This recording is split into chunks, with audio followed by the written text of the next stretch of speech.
You're about to listen to TADPOG, Tyler and Dave Play Old Games. It's a comedy video game podcast. We would like to stress that the hosts are not experts and are really just very crass commentators. Seriously, this is an explicit podcast that happens to talk about video games sometimes. So please enjoy this pretty okay podcast with Tyler and Dave.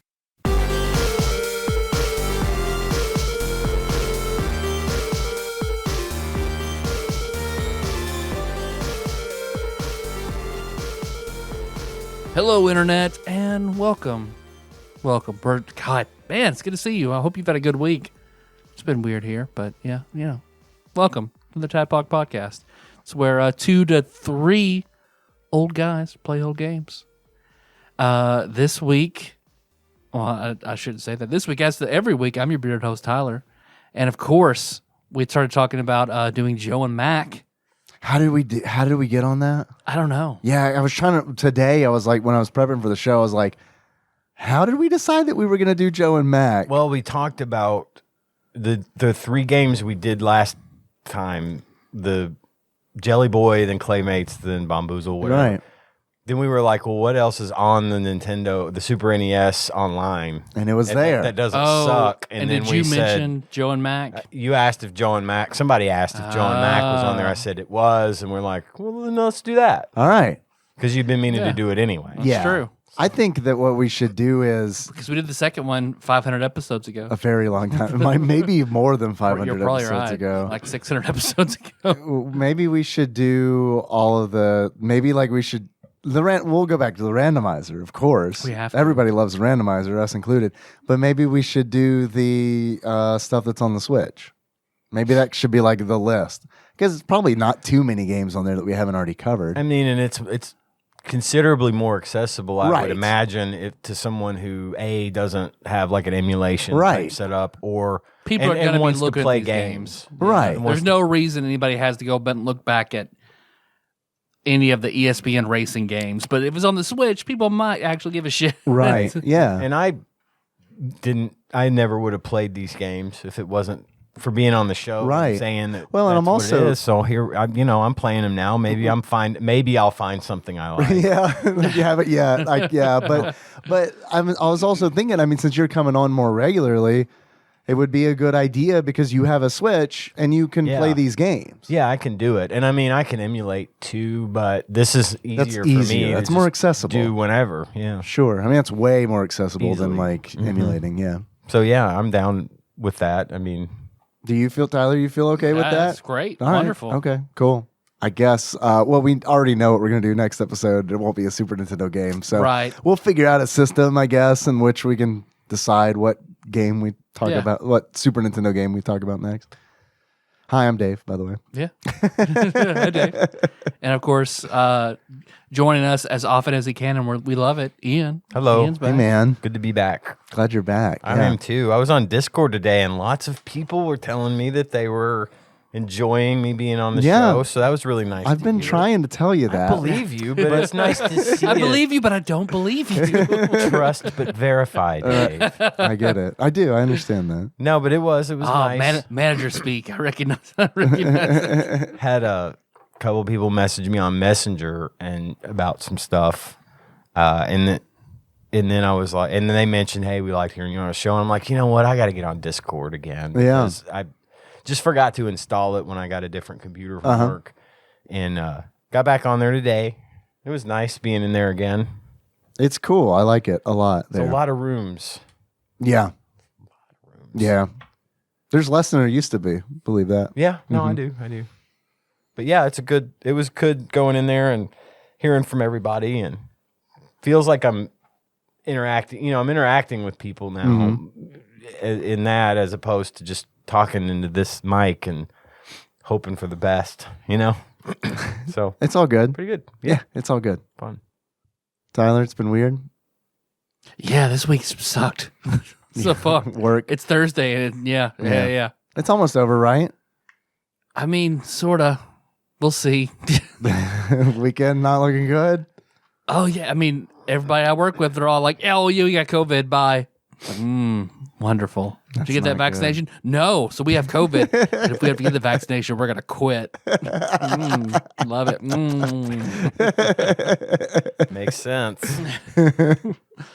Now, my department hasn't really been that bad as I hear other departments in the hospital are about getting the vaccine. So I'm sorry to hear that it's fucking crazy. well, I've got good management team with me. So It's crazy make it for me work. too, if it makes you feel any better, for a different reason. I mean, the reason is still COVID, but the reason is, work has picked back up and we have the same amount of people we did after COVID. You know what I mean? Right, It's like right. Yeah. two of us, essentially. And it's like, all right, guess we'll figure this shit out. So there was one day where it was like, and of course, this is all like typical stuff in the industry, but like someone called and they're like, hey, we need a 2-minute video shot, edited, and ready to go tomorrow. Can you guys do that? Shouldn't be a problem. And it's like, oh, by the way, they're an hour away. So there's like 2 hours of driving involved in that too. Loading up equipment, going out, and it's like, sure. Sure. And so we go out and do it, and then it was fine. It all turned out okay. And it was, honestly, it's kind of fun to get out of the office and do like videography stuff. Because that stuff is fun. do you but- charge like a rush and traveling fee? Yeah. Oh, yeah. We charge for traveling. Yeah, for sure. And then the rush Like is tomorrow? Yeah. How much money can I pull through your nose, though? no, you don't ask. Just ask for forgiveness, not for permission. Yeah. Also, Now, if only I got a cut of that. Right. as you should. I shouldn't because I'm an employee, but Well, if you're one of 2 employees left, You do get a cut of that, Dave. It's called your paycheck. my wage. Yeah. Come on. If there was now. some profit sharing, though, I might be Yeah. more inclined to be like, "Fuck yeah, let's get the fuck out there now. Let's go. Come on." in the prime, how many graphic designers did you have on staff? In the prime 6. 6. Yeah, and So it's- just tell them triple your salary since there are 2 of you. Fortunately, unfortunately, it does not work that way. It doesn't work that way. I had a job once working at this fucking horrible company that sold. They were a they sold NASCAR stuff. Okay. NASCAR memorabilia. That's when you decided to get your Dale Earnhardt They drop, tattoo, yeah, right? exactly. They drop ship it, like so they'll run. They're like the warehouse where the stuff is, so people will run the ads in like their publications or their magazines or Their whatever, Thrifty and then Nichols. it would come, and it would come from this place. Okay. And I took the job Like thinking the Amazon of NASCAR. a very tiny version. Yeah, little but baby- yeah, it's baby the same Amazon. kind of thing. I took the job as the IT guy and the graphic designer, website designer. I wore about 8 hats while I Yeah. was there, and I got paid to wear one. Yeah, that is definitely how Right. it works at like a small place. After the 6 months, the first 6 months, they were like, after 6 months, you're going to get a substantial raise. 6 months came around, I didn't get my raise. They started talking about suddenly how I'm not doing my job enough. I'm not meeting up to their expectations. This is the first I've heard of this. Yeah. Of course. So I quit Yeah. and went back to work where I had been working, which was at the casino. But yeah, no, So that was kind of a recent then. well, I mean, Ish. it's been, Oh God, don't make me feel old. You're about to make me feel really old. I've worked at my current job for 10 years. No. Yeah. And then after I came back from that job, I worked at the casino for an additional 6 years. And I had been there for 4 years or 5 years at that point. So it's been 15 years Ian, since I I did asked you, please. No, You did it anyway. I'm not gonna. You did it I'm not anyway. gonna sugarcoat it. David. You have to for me. You know this. College was 20 years ago. Yeah. But anyway, that was that's the kind of shit I just can't deal Yeah. with. It's like when I go in to claim what they said was gonna happen. Oh no, you haven't been meeting expectations. Oh, how nice of you to fucking tell me. That's probably their strategy. Absolutely. It's like we Here's- hire them in. We just every 6 months we get a new person to do this. well, the Here's a person, 2 of hearts and here's a 2 of spades. I call these deuces. Bye. yeah. They got a woman to replace me, who I warned profusely. You're gonna hate it here. Oh yeah. I was that guy. I No, don't that's like to good. be- It's like you're gonna hate it here. she lasted longer than I thought, but I heard that like probably about a little less than a year after I quit, they went bankrupt. And there was a whole big scandal about embezzlement and all I'm kinds of shit embezzling. Yeah. But what was even funnier was the woman that runs the company reportedly, and I had this on pretty good authority, but so everyone had to be laid off because the company was bankrupt, but they were still trying to do business, right? They were still trying to cover their losses or whatever you do when you file for bankruptcy as a business. And the woman that ran the company went to her staff and said, okay, you guys are all collecting unemployment. Would you be willing to keep working here for free? And we'll pay you when we're back. We'll pay you when we're back, and you can keep drawing your unemployment. Right. And was everybody like, we're going to report you? Which everybody, it was. She had enough. She had some people that said they were willing to do it. Of course, But because then they she need had the job. people that said that's fucking illegal. Right. And no. So I don't think anything ever came from it. I know that place shut down eventually, like for good. I drove past it a few In a weeks ago. NASCAR. In a stock car. And it was something else altogether. Yeah. So, One fuck of 'em. Melissa's bosses bitched her out for not working enough free time off the clock. Oh, really? Yeah, and there was an expectation that you worked 4 to 5 to 6 or whatever events off the clock for free. No. Yeah. She's not there anymore. Melissa and that woman are not there Yeah. anymore. I used to have to do that at the job before the one I have in Lexington.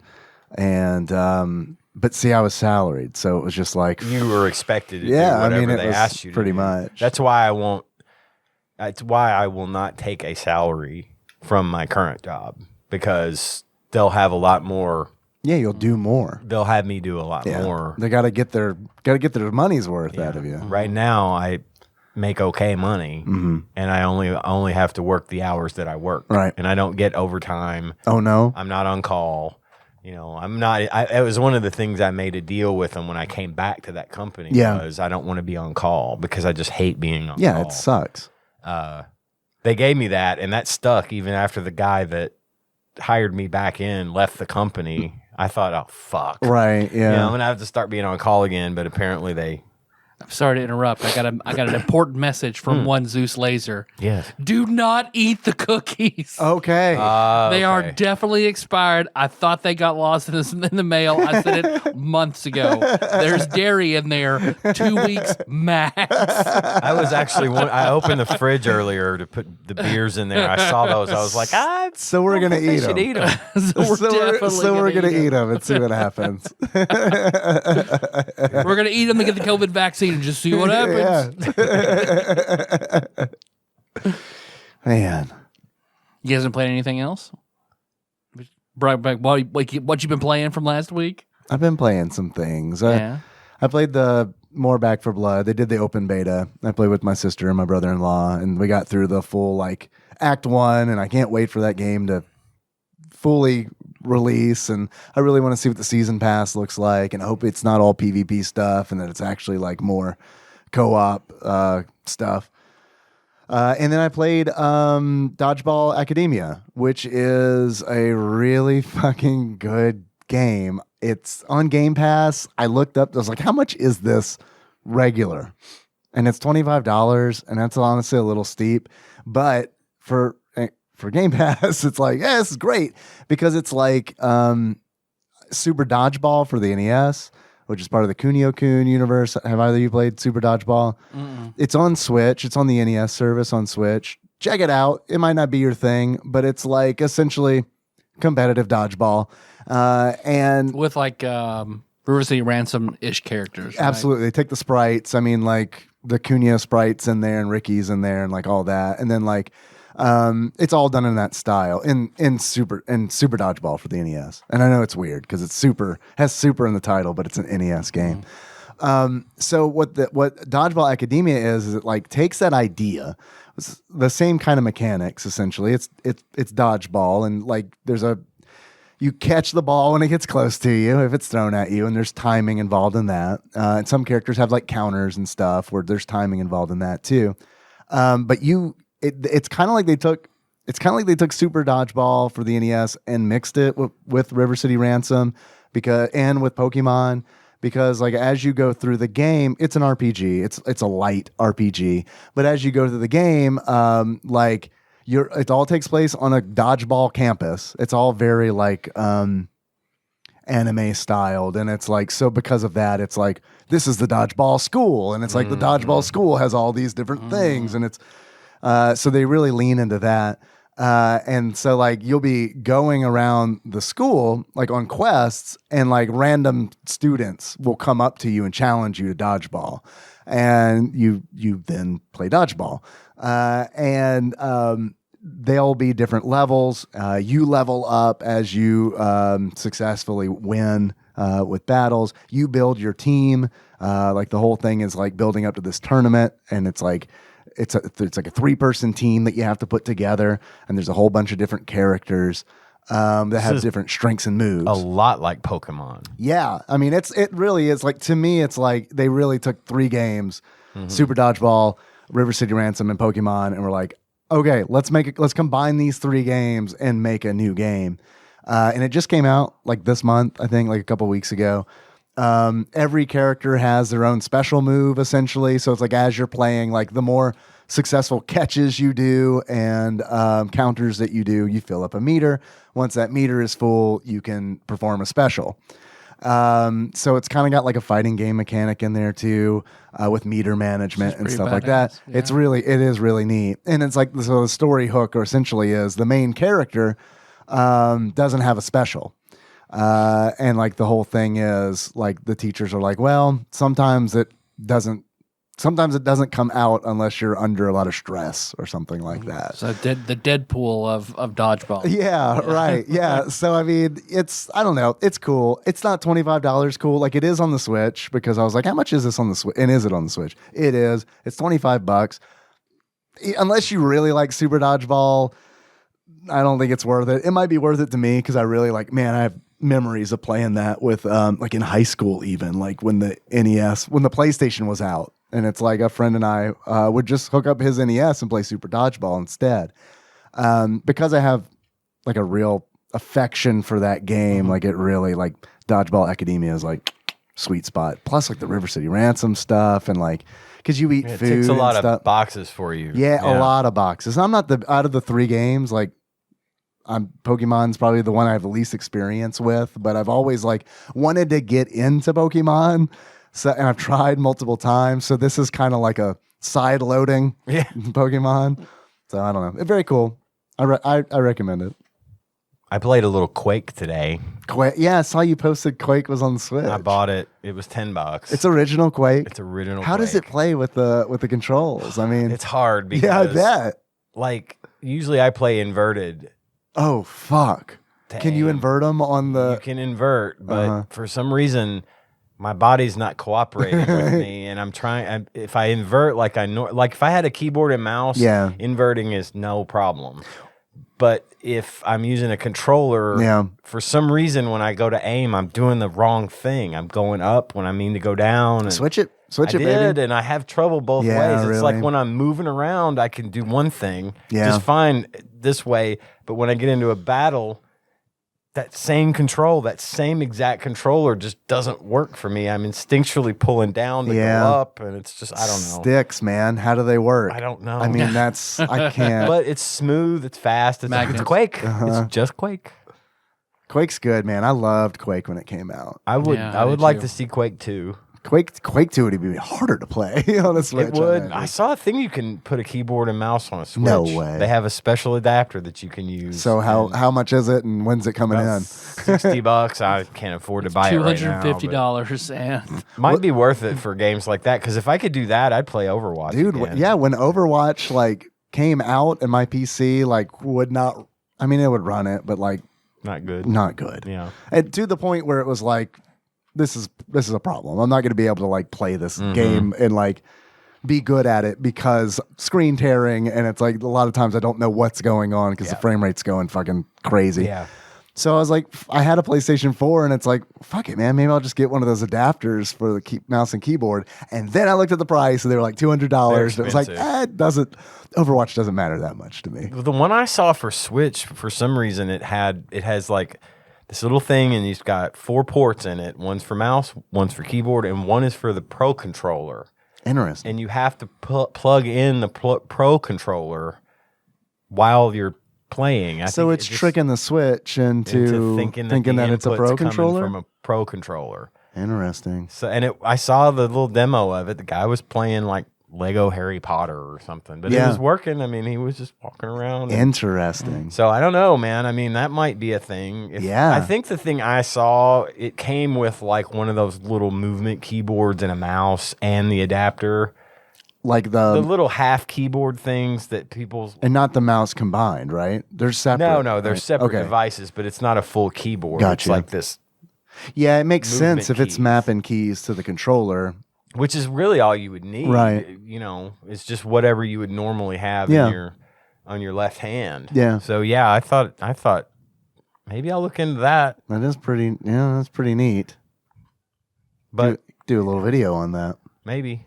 I just bought it because it was $10 and it's Quake and I wanted to play Quake. Is there online multiplayer in it? Yes. Oh god, have you done it? I have not done it. No, I can't right now. Yeah. I gotta either get good with these sticks or get a keyboard and mouse. Trial by fire, baby. You'll get so much better if you just jump into it. I agree.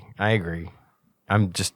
I get upset, but that's what always happens to me in fighting games. Is like, I know I'll get better if I just start playing real people, but it's hard to. I bought it at like 4:00 this afternoon and played it for 10 minutes, and I had to finish up work and then came here. So I was waiting for the AM or PM after 4:00 because there's 2 different mindsets. When I buy shit at 4 a.m., it's usually that's usually when the weird purchases happen. That one was that one came. Gage messaged me about it. Yeah, and I was like, "Fuck." Yeah, I actually was like, I hope this is like $30. So you have an excuse not to buy it. Yeah, it was $10. I was like, is that $10 normal or is it on sale for $10? It's just $10. Fuck, man, that's probably could have waited a month and it'd have been $6 or something. I don't know, man. It's pretty rare for that kind of stuff to go on sale on the Switch, but it's $10 for Quake. Yeah, man. Why not? Yeah, dude. If you're happy, you're happy. I'm happy. Yeah, I got started on it and I liked it. Okay, it plays well. I mean, it plays as well as you think it would on the Switch. I mean, it's not like it's not struggling. No, not with Quake. Quake came out in what, like 97 ish.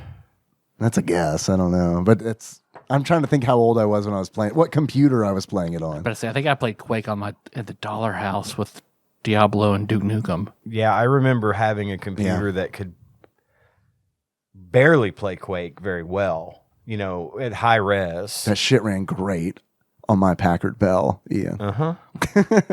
Shake had to tell me all about. He's like, okay, see the boxes of nails you pick up. All right, well, over here where it's this NIN, this 9-inch nails. Do you know what 9-inch nails are talking? He had to tell me all about 9-inch nails. Yeah. Did he? So he had it. He owned it. Mm-hmm. Did he own a legit copy? I want to say he did. Because the reason I ask is because we didn't know how to not get a legit copy back then. So. Okay. It was years later that I learned that Trent Reznor did the soundtrack, and I was like, "There's a soundtrack to Quake," because I had a ripped copy that didn't have the soundtrack. So I think it got Shake into 9-inch nails because he found out what it was and had the games. That would make sense why he did get really into 9-inch nails for a while. And I remember, like you mentioned in Diablo, like I remember getting a Diablo demo and then cracking that demo to play the full game. Like that was like back in the days of like, I don't have a job and I like video games and I know how to find cracks and shit online. So it's fucking game on. Oh, fuck yeah. Now I don't do it because it's like, even when I talk to people about it, now I don't do it because it's like, well, I don't know, man. Like, I'm not 16 anymore. I'm not a minor. And it's like, right, yeah, I'm not a minor, exactly. I can be tried as an adult now. And plus, everything's over the internet, and they're going to know that it's me. I don't know. Right. 1996. 96. Was when Quake came out. So sixth grade, that lines up. I beat Hollow Knight. Nice. I got, there are 5 endings. I missed the first ending, which is the shittiest ending where you beat it too early. I missed that one, but I got the two non-DLC endings. Did you get the super hard one you were talking about last week, where you have to like beat that super crazy boss? I'm working on it. Okay. I'm working on it. So, because they have the first full game of Hollow Knight, then there's the Grim Troop expansion, and then the God Tuner or God Nest expansion. So I beat the base game. I did the Grim Troop stuff, which was all beautiful and fantastic. And then I beat the game. So there is a segment. I mean, I love this game. I think Hollow Knight is fucking fantastic. But toward the end, there's a place called the White Palace. And I get into the White Palace. I'm in there for like 20 minutes. And it's like, if I wanted to play Super Meat Boy, I would have played Super Meat Boy, because it is it's a frustratingly dumb ripoff. It's the only negative thing I can say about Hollow Knight. It's just out of nowhere, you go into this place and it's just fucking buzzsaws. Complete everywhere. departure, I'm assuming. Complete departure over what it has been. And it's you doing super careful and precise platforming in between buzzsaws and shit like that. Is it optional or no? You've got to do it to beat the game. I was see. like, this is so weird Is it- that they've put this in here. is it a gate? Like, do you feel like it's training for shit that's going to come later? That you no. Nope. Okay. Nope. Completely separate than anything you've done. I found, I was having trouble with it. I looked online. It's like, does everybody else hate this as much as I do? Okay, yeah, a lot of people also hate this just as much as I do. Yeah. And there's a charm combination you can put on that makes it, a lot easier. And I did that and got through it. Is that what Jacob was warning you about, you think? I think Jacob and Josh were both, maybe, but I think they were specifically talking about the final boss. The final boss, I'm not going to lie. The final boss is incredibly hard. Yeah. One of the more difficult final bosses that I've encountered in video games. Normally, like, there's a side boss that's harder, or the final boss, if I've gotten an RPG, I'm a little over-leveled. Like, I never really struggle that much with any final boss. This was hard. I did psych myself out, though, because at work, I don't like working in silence in my office at all. I have to have something going. So I was watching a guy discuss all this, the Hollow Knight community and the modding community, and how they just constantly up the challenges and shit. And that this one guy modded the final boss in such a way that it was a joke. It's supposed to be an unbeatable joke. Well, people were like, fuck that, I could beat this. And it's the quest of the top 5 players in the world eventually beating, only 5 people have ever done it to beat this version of the boss. So I watched them go through and all the shit they did to get as good as they are, and then how they each did their own separate thing over months to break down and beat this boss, because it's so incredibly difficult. So I thought that final boss was going to be something similar to that boss. You hadn't fought it yet? I hadn't fought it yet. Gotcha. So, but I did all the steps and got to where you fight the Hollow Knight, and then there's sort of I can see where Josh said it was a Deus Ex Machina, but it's not. What's cool and simultaneously kind of frustrating about Hollow Knight is it does not lead you around by the nose at all in its lore. You have to explore and put stuff together. You probably have to keep like a fucking notepad to write hints down and shit to put the lore together. But how important is the lore? I mean, is it just for your enjoyment, or does it pretty have, much like, just for your enjoyment. You don't have to. There's an optional ending if you find a piece of lore and then chase it to its conclusion. I see. And like, I'm assuming there are hints and stuff buried in that lore that you have to find. Okay. So I can see where he thought it was a Deus Ex Machina. I thought it was. I didn't really know why I had to do what I did. But you basically fight a version of a corrupted god, and it is fucking hard. Yeah. It is fucking hard. But whenever I finally beat it, I was like, oh, this is only half the fight. Like, I was gearing myself and psyching myself out to, it's gonna be the hardest fucking boss I've ever placed as a gamer in my life. Yeah.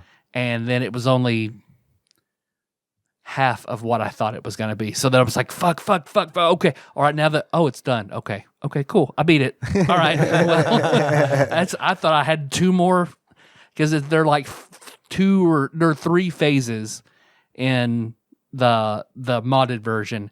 There's like 1.5 in the real version. So I thought it was going to be different, but I beat it the good way and the bad way, which are both interesting. And then I went ahead and did the God DLC to where I found it. I didn't know what it was until I looked it up, but like at the bottom of the city, there's like the junk pit where all the refuse from because basically Hollow Knight was a loose assemblage of all these different tribes of insects that didn't have much to do with each other. And then a king swooped in and basically brute force united them all together into a single kingdom. Some closed themselves off, some rebelled and fought back, some just assimilated. But at the bottom of the city he forged out of, making them create, is this junk pit. So eventually I randomly found the junk pit on my own. I didn't know it was down there. And there's a sarcophagus that is all wrapped up in chains and locked. And Anima's in there. Yeah. And then eventually I found the key, and then I looked it up, and I was like, oh, that's the DLC. Okay. I went and unlocked it, and like a dead god falls out. And then you have this thing called the Dream Nail, to where you can go into people's minds and read their minds. So you go into the god's mind and access the god realm. You go ascend to their heaven, and then that's where it's 3 very difficult boss gauntlets that you go through, and then you have to put on, like, essentially in Hades, turn the heat up on each one to max. It's just boss gauntlets? Yeah, it's just boss gauntlets. Can gauntlets. I do that without playing the real game, or do you have to like get through the real game? Well, you have to beat that boss in the real game to unlock them in the... Because I'm not about the Metroidvania, but I am about a boss rush, because I do really like boss rushes. I'd be interested You to can play just play that. mine then. I might do that. I'll show you all the charms. I went through and collected all the charms and all the grubs and all the heart containers and magic containers, essentially, and all that shit. Cool.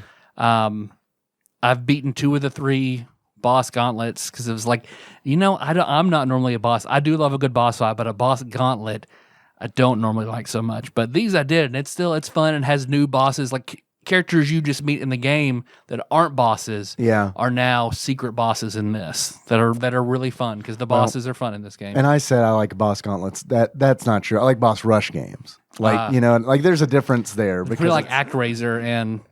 Right. Yeah. God, fuck. The end of ActRaiser just is the worst. It's the fucking worst. Yeah. But like Mega Man, on the other hand, still not great, honestly. But like when the game is all about like, because to me, like Punch Out's a boss rush essentially, because it's just one big fight after one big fight after one big fight, and obviously you get the rest between them. But I mean, that's all it is. Yeah. Punch Out's just boss fights, and it's like they're fun boss fights. I never thought of it that way. There's no that's filler. Exactly right. Yeah, no filler. There's no point where you're side scrolling as Little Mac. You know what I mean? It's just where you have to ride the bike and jump over things. Alternate and A and B and go. Which, if anyone other than Nintendo had made that game at that time, that's absolutely what it would have been. And everybody be like, God, when can I just fight King Hippo? You know? It's like.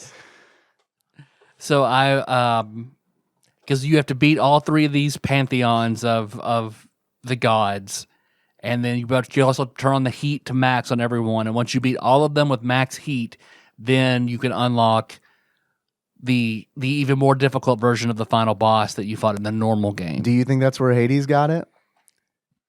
The heat mechanic? It could be. I mean, it's pretty. It's not called heat, but it's just like, okay, now your nail only does half damage. Gotcha. You only have half your magic. Your jump is only 3/4 of what it was. I don't play enough of those kinds of games to know like the history of that. Like, because like in Diablo 2 and Diablo 3, things just get harder, right? I mean, you're not really like nerfed, but I feel like in Hades, like when you turn the heat on, like, I mean, I guess it does. It's both ways. It gets harder, and you kind of weaken yourself. Two different ways of heat, or constrain your time, or shit like that. That's heat works in a lot of different ways. I wonder what the history of that mechanic. You're is. right. I don't have any idea. It's good. Hades was my first experience with something like that, so I wouldn't have the slightest idea. And I mentioned last week, the heat bit of Hades was for me was just like It got to a tired of point it. where I was done with it. Yeah. It did get ridiculously hard, and I'm not about that life, man. Yeah. Although I am doing more in Hollow Knight than I thought I would. I figured I'd beat it and be done, but I still want to keep playing it, which is that is a big outlier for me. It's like Rogue Legacy style for you. Yeah. It is. It is like Rogue, because Rogue Legacy I had to keep going until I got all the achievements and beat all the bosses, and so it is scratching that itch. So I don't put it in the same league as Rogue Legacy. You don't? No. I only put Hades and Rogue Legacy are on the same level for me.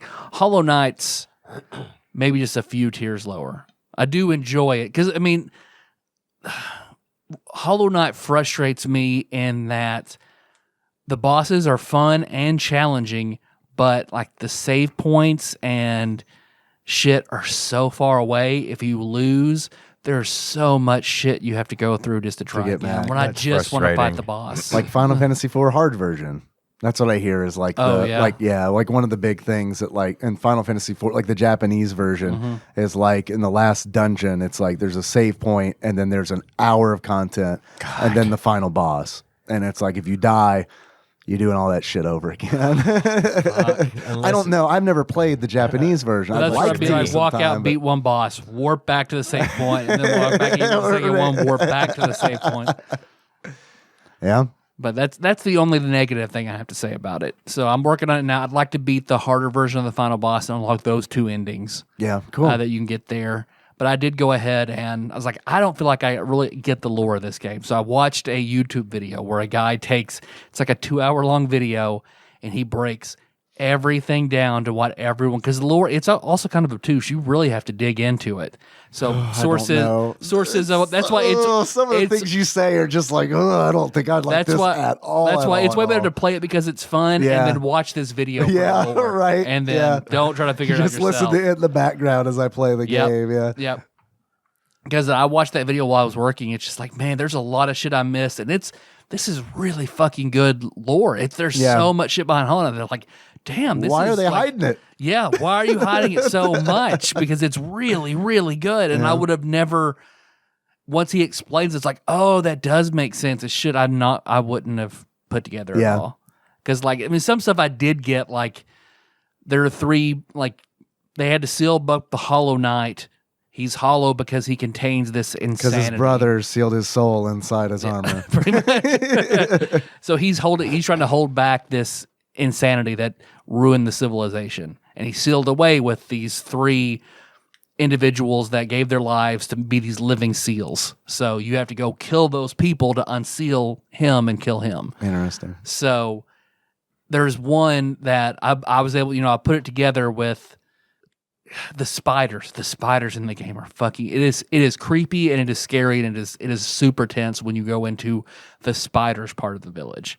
So there's like someone called the midwife, who is just like this black sludgy spider in a mask. They all wear masks, Right. I've So seen like she comes out, like you wouldn't expect. She just kind of comes out of one of the walls and drops these weird hints of lore, and then I find the seal that is the spider, and she's basically made a deal to where she is asleep and she's just a come blind fuck slave, where she's just being bred unconsciously to make millions of spiders. Mad Max style. Yeah. Yeah. Fury Road. Yeah. But no, it's good. Like, it made me like, man, I could absolutely take choice bits of this that I really like and make a very cool, dark 5e game out of this. I mean, it sounds pretty damn dark. So, Might want to look at Mouse Guard and like modify Mouse Guard, because Mouse Guard's kind of like, it's not dark, but it's definitely set up for small creatures, you know, like that's what I like about like the nail being it. There's another character named Hornet, who it turns out is your character's like half sister,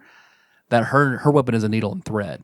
So she uses the sewing needle like a nail, but she also she throws throw it it? with thread and then will pull it back and make shit that she just dips around in, and like, Cool. It's cool. Yeah, it sounds cool. I know people on Discord are excited that you're playing with it. There are a lot of fans of Hollow Knight on the TADPOG. Supposedly the Discord. sequel is about that character. Yeah, that's not out yet, right? Nope. Yeah, and it's kind of like, when's that coming out, right? Yeah. Yeah. People are upset about the lack of information on it, but I've seen some trailers and like, it looks fucking cool. Yeah. But Team Cherry is also the developers. Like, all these endings are equally canon. They all exist inside a vacuum. So It's a multiverse. Yep. Yeah. So I don't know what ending this sequel is based off. Well, whatever one they choose, that's going to be the canon. That'd be the one people It's say. like always like with like Mortal Kombat, where it's like, okay, Liu Kang won the first one. Yeah. Because like in Mortal Kombat 2, it's like that's the precedent. Yeah. It's like Liu Kang won. So, but whatever. That's Mortal Kombat. I mean, like I think the Mortal Kombat lore is actually kind of interesting. Oh, as I do fucking too. ridiculous as it is, it's not. It's different, obviously, than like Hollow Knight, Yeah, it's nuts, but it's cool. right? So, yeah. But I mean, Hollow Knight, like, and there is like I'll unlock this Steel Soul mode where it's like if you die, that's it. That'll reset. Hardcore mode. Yeah, but I'm not Permadeath. I'm not doing that shit. I'm not going to achievement chase this game or anything. Oh, that's like, an achievement. Yeah, to beating finish. it in that mode, Fuck, man. beating it in under 10 hours, and like I'm not going to do any of that. I really like it. I don't like it that You don't much. like it that much, yeah. So I want to beat this DLC and beat the hardest version of the boss, then I'll be done with it. Now, by hardest version of the boss, do you mean the modded? No, not the version? modded one. The hardest unmodded one. Because Okay. that, like, for people, the best players in the world to spend months grinding it Yeah. out to beat this joke boss. So I did. I watched it. And it was like, God damn it, Yeah. that's nuts. Yeah. Lots of memorization, I'm assuming, Oh, right? and randomness. And Oh, really? Because like, I can see, like, you can kind of figure out the patterns to beat the first form of the boss. But the second form, you're climbing these platforms while he is shooting these beams of light at you. But they're highly telegraphed in the regular game. They're not telegraphed at all in the modded version. So you're always going to die. You're always going to take hit point loss. They're not insta-kills. No. That's good. And they're just trying to mitigate, because you need to be on full health when you get to the next form of the boss. Otherwise, you're just fucking dead. Yeah. So, Phew. yeah. Well, congratulations on finishing it. Thank you. Mm-hmm. So, I don't know what it's going to take me a little while to beat all these bosses on all the hardest modes. I might even give up. I don't know. But so Yeah. far, it's still fun. When it stops being fun, I'll quit. Man, you saying Deus Ex Machina was like, reminded me of like, so I'm watching Full Metal Alchemist Brotherhood on your recommendation. Nikki and I are both really enjoying it. So much that we've like upped the one episode per day to like, we'll do the one episode per day. And then if we feel like it later, we'll watch a couple here and there. Fantastic. My mom like watched Henry. She wanted to hang out with Henry one Saturday. So it's like, well, they were hanging out at the park. We watched like 3 episodes of it. I like it a lot. But man, the second, like, I guess you call it the act or second season of it, like gets real. Like there's a moment there where it's like, where they start introducing the characters from the East. And it's like, there's a whole bunch of them all of a sudden. Yep. Like, Yep. I mean, Yep. stuff like that kind of like gets under my skin a little bit, because it's like I wish they would have like worked these in slowly over the, as opposed to here's the first episode of the second season, here's a whole bunch of new shit. I feel like the first season, we're going to get past, all that filler bullshit that they came up with the first. So we're gonna blow through that. Now here's our shit again. Here it all is. So is that it? Is that like, so the second season essentially that's new stuff? Because Yep. I never finished the original Full Metal. Oh yeah, all that shit is pretty much. I mean, there's bits and pieces of it, but they pretty much get past all of the original stuff we saw on Adult Swim. Yeah. They get past that in the first season. Okay. That's why the only thing, the rip your heart out moment, Yeah. they don't do that as well in Brotherhood. it that's doesn't hit that's the the same. only negative thing I can say about Brotherhood, because it is way more impactful in And it the did, Adult Swim. and it did feel rushed. I mean, it felt the pacing was real I think fast. they just want to and- get through it yeah. to get to the manga stuff. Yeah. Cool. Well, now I know the answer to why it seemed like that. Because, Yep. I mean, we were both just kind of like, man, there's like a whole bunch of new characters like all at once. And it's like, Yeah, and they're different homunculi, Yeah. totally different characters and shit like that. Yeah. They're totally, it's really good. We're really enjoying it. That's the only thing that was kind of like, that's kind of weird. But yeah, it's cool. love it. Man, it makes me want to watch Brotherhood again, because I've only watched it that one time. It's real good. It's real good. Yeah, it's real good, turns out. Yeah. Also, like, yeah, well, I'll get into that later. This is a Joe and Mac podcast. Oh, yeah. Well, you hear that, Dave? I do. Sounds like several reanimated souls put in armor, one of which is really confusing because they capture him, and I don't know why. That's another Deus Ex Machina thing where it's like he just pops out again. What, like number 66 or whatever? the butcher. Oh, yeah. And it's just like, well, there he is for whatever reason, who Yep. just happens to be attacking someone in the military who's like second in command for, all right, whatever. Yeah. Yep. I'll go along with it. I like this enough to suspend my disbelief. Barry the Butcher. Right. Which is actually weirdly, like, the first time you meet him, like, super not great. But I don't know. The longer he's around with the supporting cast, the more it's like they're really doing a good job of making him kind of like comic relief. It's not see a good serial killer comic relief. That's totally what it is. Of course, I hear that, which ushers in a segment that we like to call Dave Reads from Wikipedia. Guys, Joe and Mac, also known as Caveman Ninja and Caveman Ninja Joe and Mac, is a 1991 platform game. Ninja. It's a 19. That's some me in fourth grade shit if I've ever heard. Yeah. That's not a mashup you see a lot. No. That's two genres that typically are separated. Rarely cross. Yeah. Yeah. Can we name any other caveman ninjas? And Naruto, is there a caveman ninja? No. Prehistoric ninja? The original man? I don't know. Was Adam a caveman? Was Adam? Yeah. He was a guard man. Okay. All right. That's fair. Caveman Ninja Joe and Mac is a 1991 platform game released for arcades by Data East. It was later adapted for the Super Nintendo, Mega Drive / Genesis, NES, Game Boy, Amiga, Zeebo. Zebo. Yeah. Because that's a thing. I think pretty sure he played like Jizz on Jabba's barge, right? Yeah. Max Rebo. Yeah, Zeebo's his cousin. The Nintendo Switch and PC. This was on PC. Yeah, apparently it had one of the best arcade ports. Was the PC version. This game got so many ports. Data East was like fucking slapping it at this point in time. Yeah.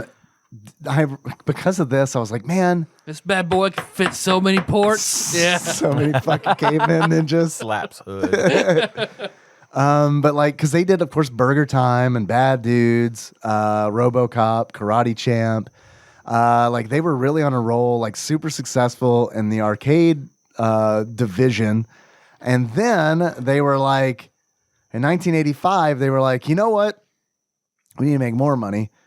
We're going to get into pinballs. Yeah, there's a cricket. I don't know if anybody at home can hear the cricket or It's a not. very distressed We have cricket. a new character, a new character in TADPOG archives. You guys can name them. I don't know.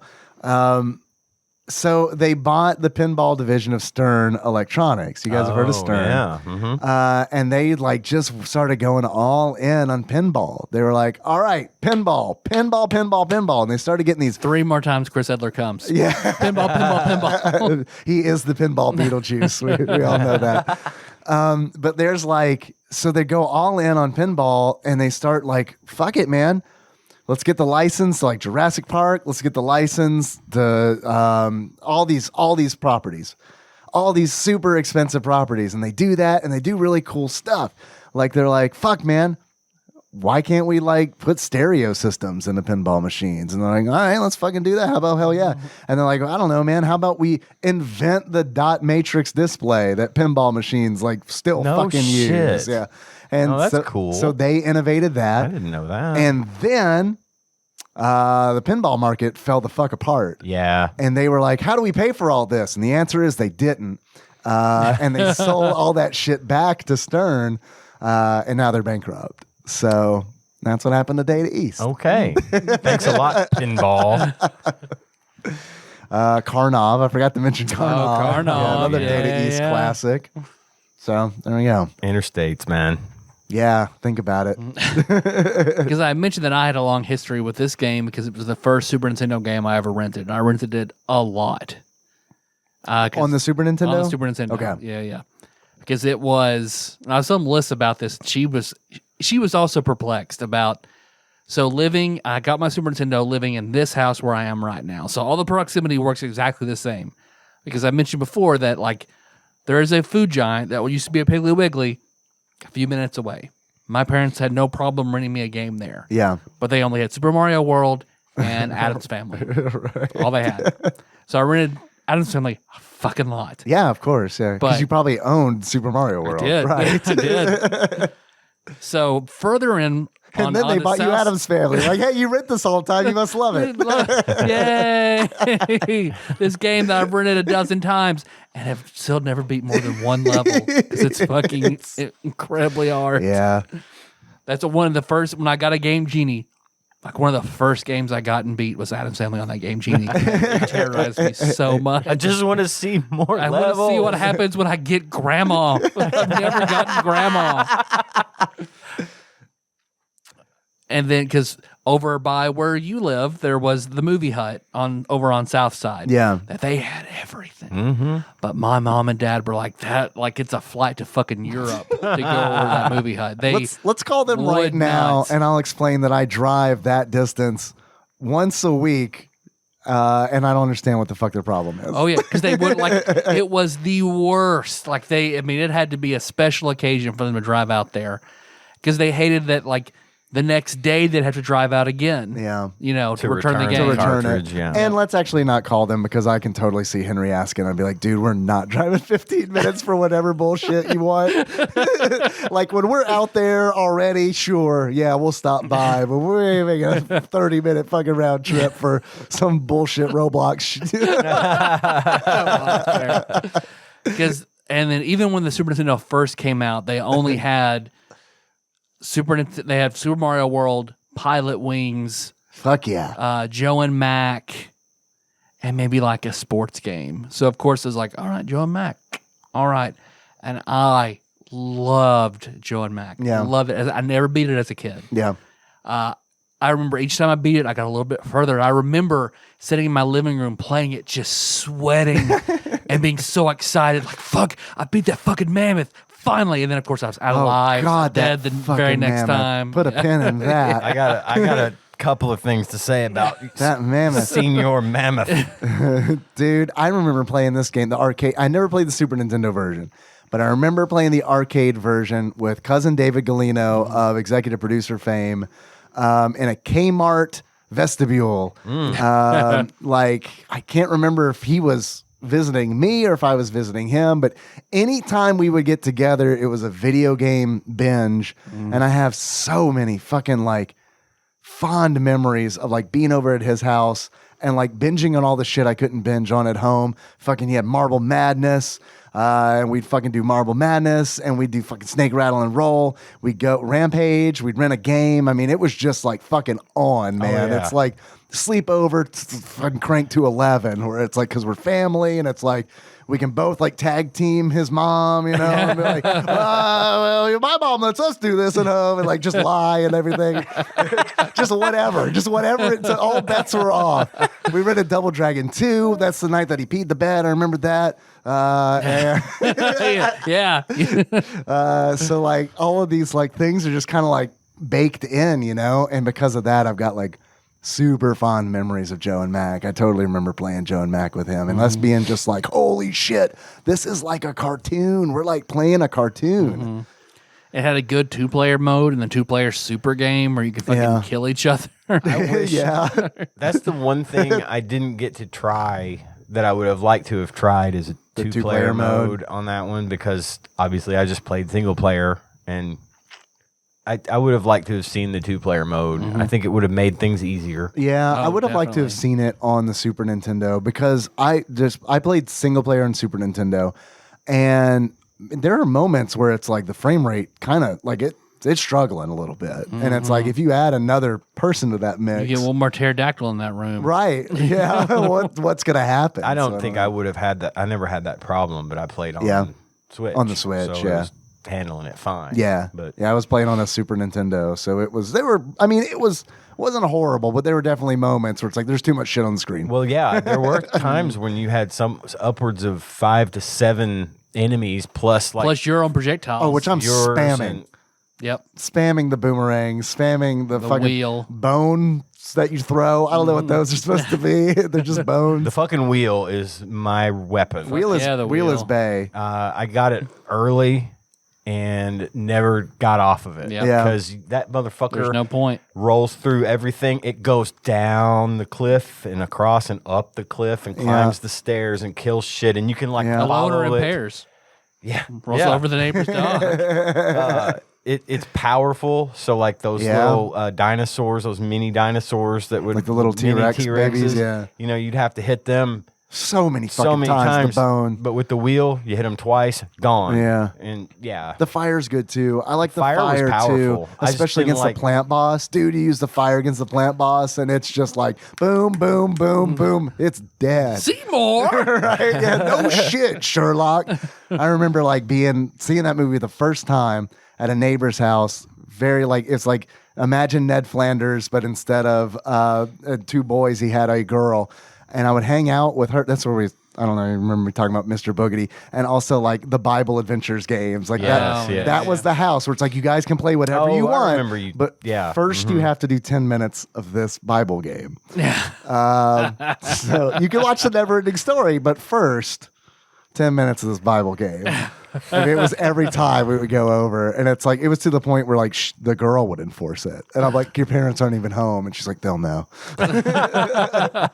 They'll come home and see our Christian meters low. So Oh my God, the love of Jesus is very low in you. And did you not play the Bible game? You have to sing "Bringing in the Sheaves." Go straight Rod and Todd over there. Yes, I remember seeing Little Shop. I love Little Shop of Horrors. Yes. love Oh my Little God. Shop of Horrors. I remember seeing it over at her house for the first time. We would hang out in the basement. And man, they had an Apple II and everything. I mean, that shit was like that fucking house was like great. they were It was set great. up. If they weren't so goddamn Christian, it would have been fucking paradise. But because I mean, everything had strings attached to it. You Right, know what I right. mean?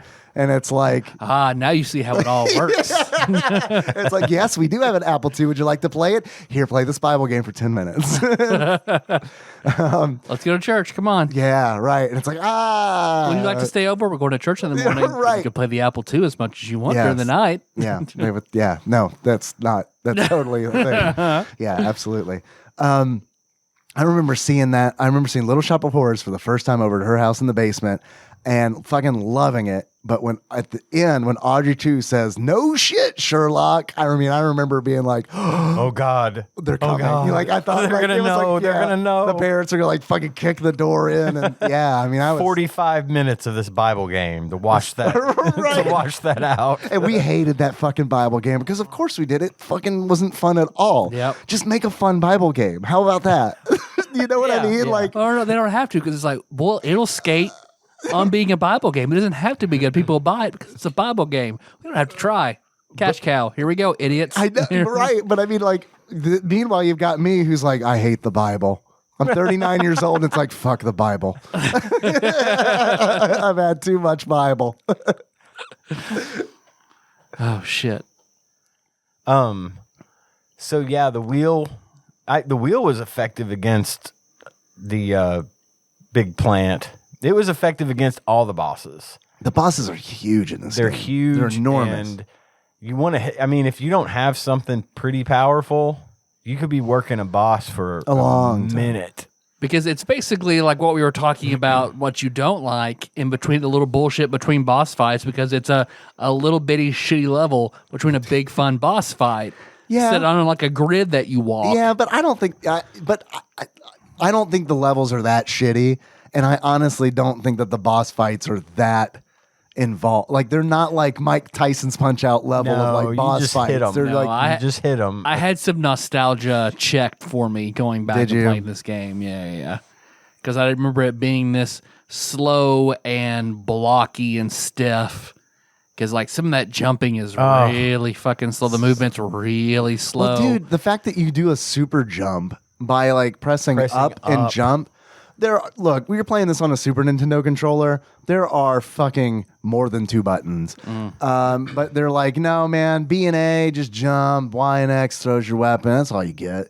And it's like, okay, why don't you map the super jump? And I had the same problem with Super Adventure Island. Map that shit to a button, to a face button, so that I'm not like constantly, because what'll happen is the enemies will fly up above you. And it's like, you can throw your weapon up. That's good. That's nice. I like that. But sometimes they're flying too high up and you have to jump and throw your weapon up. But if you jump too high or not high enough because you didn't press up just right, you miss or you get hit by them. And my problem would be I would be pressing up too early, and then do a super jump.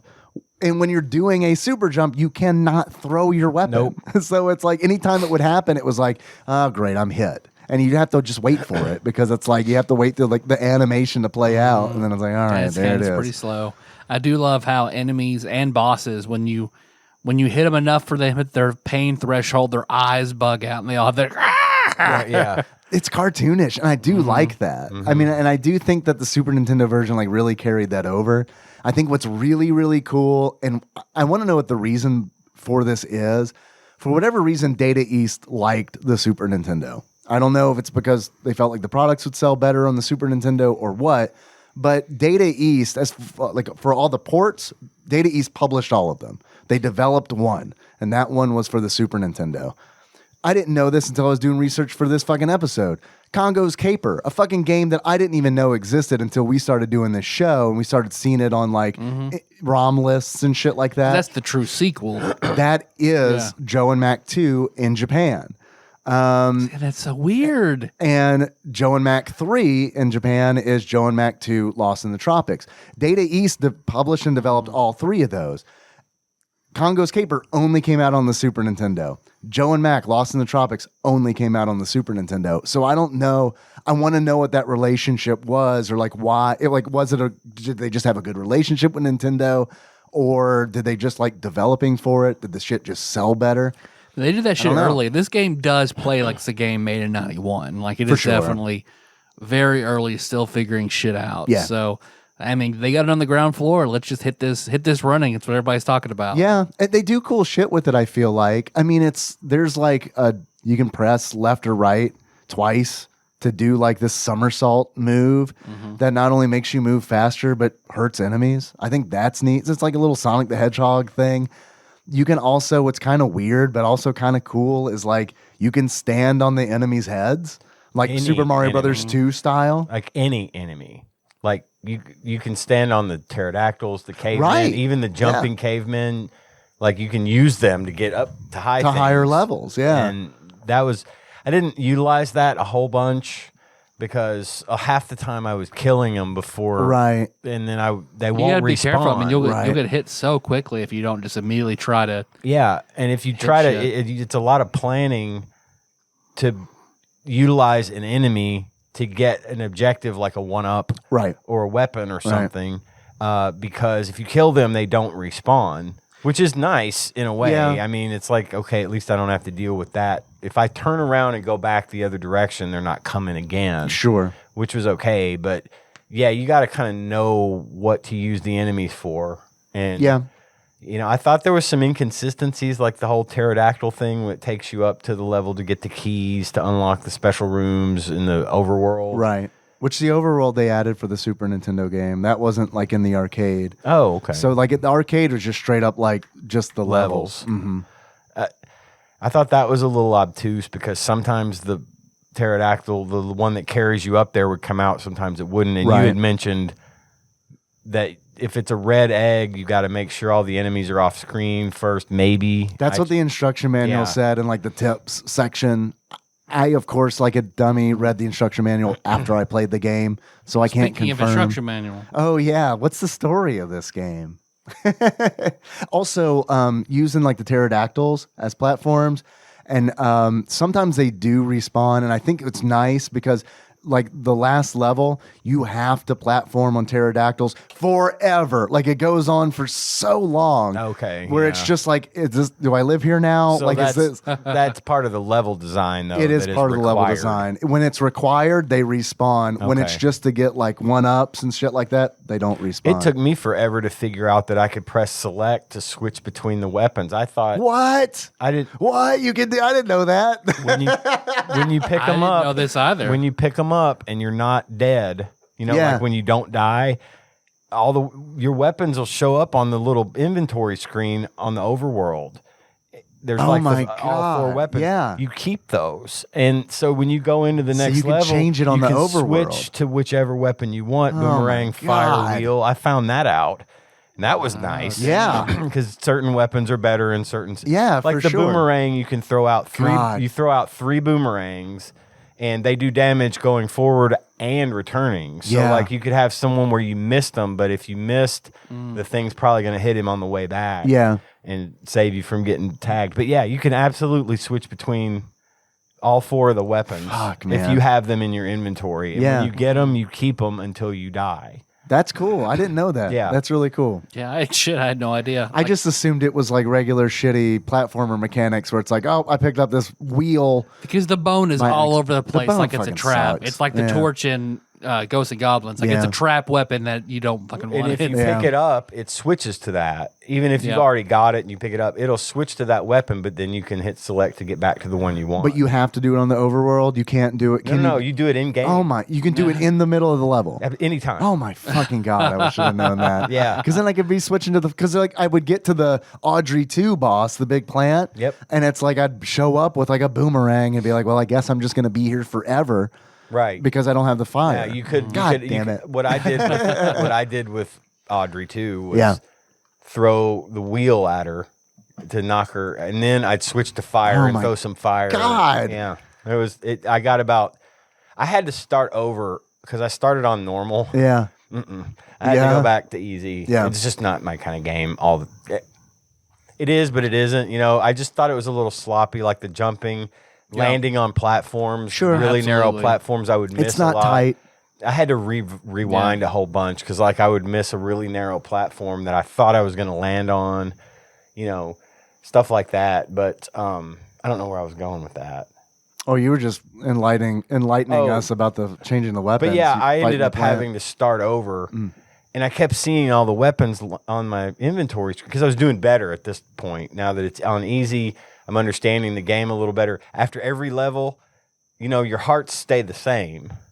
Like if you get hit and you've got half a heart at the end of the level, you start the next level with half a heart, unless you go into a room where you get. Yeah, the bonus rooms. You eat meat and stuff to get your... If you found the fucking key to get into the bonus rooms. And also I think it was cool. I don't know if this was just coincidence or not, but like with the fire, I liked using the fire because it's like if I'd kill a dinosaur with fire... Meat. They turn into meat. That was neat. I thought that was really cool. And then you eat the meat to replenish your health. And it's like that. Sometimes you eat a caveman and they also turn into meat. And it's like, is this okay? I don't know. I'm about to die though. Oh, you're a caveman ninja. It's fine. You gotta eat. You know what would be cool? Because like when you die in this game, it's very cartoony. I know I've said that a shitload of times, but it's very cartoony. When you die, you turn into like a ghost angel with a heart. Yep. I think if you eat too many cavemen, you turn into a devil and you go down to the bottom of the screen. I think that's what they should do. We need a ROM hack with like the renegade option. Well, what I was doing though, when I would get whipped up on and end a level with half a heart, after every single level, I would walk all the way back to level 1 and get meat. As soon as I would get my hearts full, then I would start select out and then go create a save point and then go to the next level so I could start with full health. Yeah. And not have to worry about losing lives because those are not in abundance. No. They're not. And you only get 3. You only get 3 and like there's 1-ups, but a lot of them are hard to reach. Like you got to jump on an enemy or do some weird shit. You're going to take 3 hits to even get to that 1-up. Just to get to the 1-up. There's one 1-up that is literally floating over a chasm that has a ledge right above it. It's a trap. You can't get it. I mean, I'm sure you can get it. You but can it's like, get it, but you instantly die. When I see it, it's like, no, not going for that. I don't know if maybe that little spin move you're talking about would take you across it. It might. I don't know. I think some shit you have to have Joe and Mac in that super because they can jump off of each other and shit like that. Right. Well, and I feel like, I feel like the boomerang was kind of a fucking missed opportunity. Why not make the boomerang capable of grabbing stuff, picking stuff up, like Zelda style. You know what I mean? It would be cool if like every weapon kind of had like a special thing, a little something that it did. Because like the wheel does, right? The wheel is and the just fire a does. Juggernaut, and the fire does because it turns shit into meat. Exactly. Sometimes, You'd think that the boomerang would And especially since you could switch between the weapons, you'd think that they'd make the boomerang. So if that one up is way up there, you super jump and throw that boomerang and whatever to get it, rather than having to wait for an enemy to fly by or spend 10 or 15 minutes trying to figure out what the hook is to get up here to this thing. And it is disappointing when you figure it out after you've killed the enemy that you need to jump off in order to get it. And it's like, do I want to go back through this level? No, I really don't. No. But all in all, it was fine. Yeah. I liked it okay. I got frustrated. I used that rewind a lot because of the jumping and landing on stuff, and I felt like when you would get jumped at by one of those leaping cavemen that like jump off the screen and land. Yeah. You know, when you'd go to hit them before they land, you wouldn't hit them. They hit you. Yeah. Ow. I think I think the one thing control. I mean, it wasn't great controls anyway. It was a little clunky. I kind of had a bit of a problem with some of the sprites. I'm gonna go beat that dead horse a little bit with you there, and I thought some of them we'll drag it out. I'm too big, down. Too big. a little bit in places. I mean, most of the time it's fine. The bosses are huge. The bosses are and I fucking like enormous. that because They're I mean easy targets. They're easy targets, and they're also. It makes sense because they're fucking dinosaurs. You know what I mean? Yeah. I want to love fight to vomit cavemen. Fucking loved vomit cavemen. Well, because they eat them. Yeah. Because there are really only three enemies in this game. You got the pterodactyls, the cavemen, and the fish, and then it's just palette swaps. They're One really, of the first boss will actually fire back at you what you shot at him. And Audrey 2 will do that too. Yeah, maybe that was what it was. But I threw wheels at them, and then they shoot back wheels at me. Right. And those bastards hurt you as much as they hurt them. Yeah. So be careful what you shoot at or shoot with in that case. You fight so many of the T-Rex, a legit full-body T-Rex, and then several palette swap T-Rex heads on just balls. And then there's the T-Rex skeleton. Brachiosaurus. That's a boss. I thought that was a hard boss. It was because the bones would fall. Every and time hit you hit it, it falls apart, and you have to dodge the bones. Exactly. And the bones are huge. Yeah. And I figured on that one, I figured out that if you just hit him in the head, that's the one with the little platform, right? Yeah, it has like a rib cage. Just hit him. Don't hit him from beneath, and those bones that's what never fall. I learned that too. But the one thing I was getting at, the one thing I thought was truly lacking in this game as far as control goes was the ability to shoot diagonally. You're either shooting straight up or straight across, but you don't get that diagonal shot, and that would have been so much more helpful. Yeah. The way those pterodactyls hop and fall, yeah. Yeah, I mean, just to get them at that angle would have been nice, but you if you want to hit something that's above you, you've got to be directly below it. That is why. Unless you use the wheel. You're going to laugh, maybe.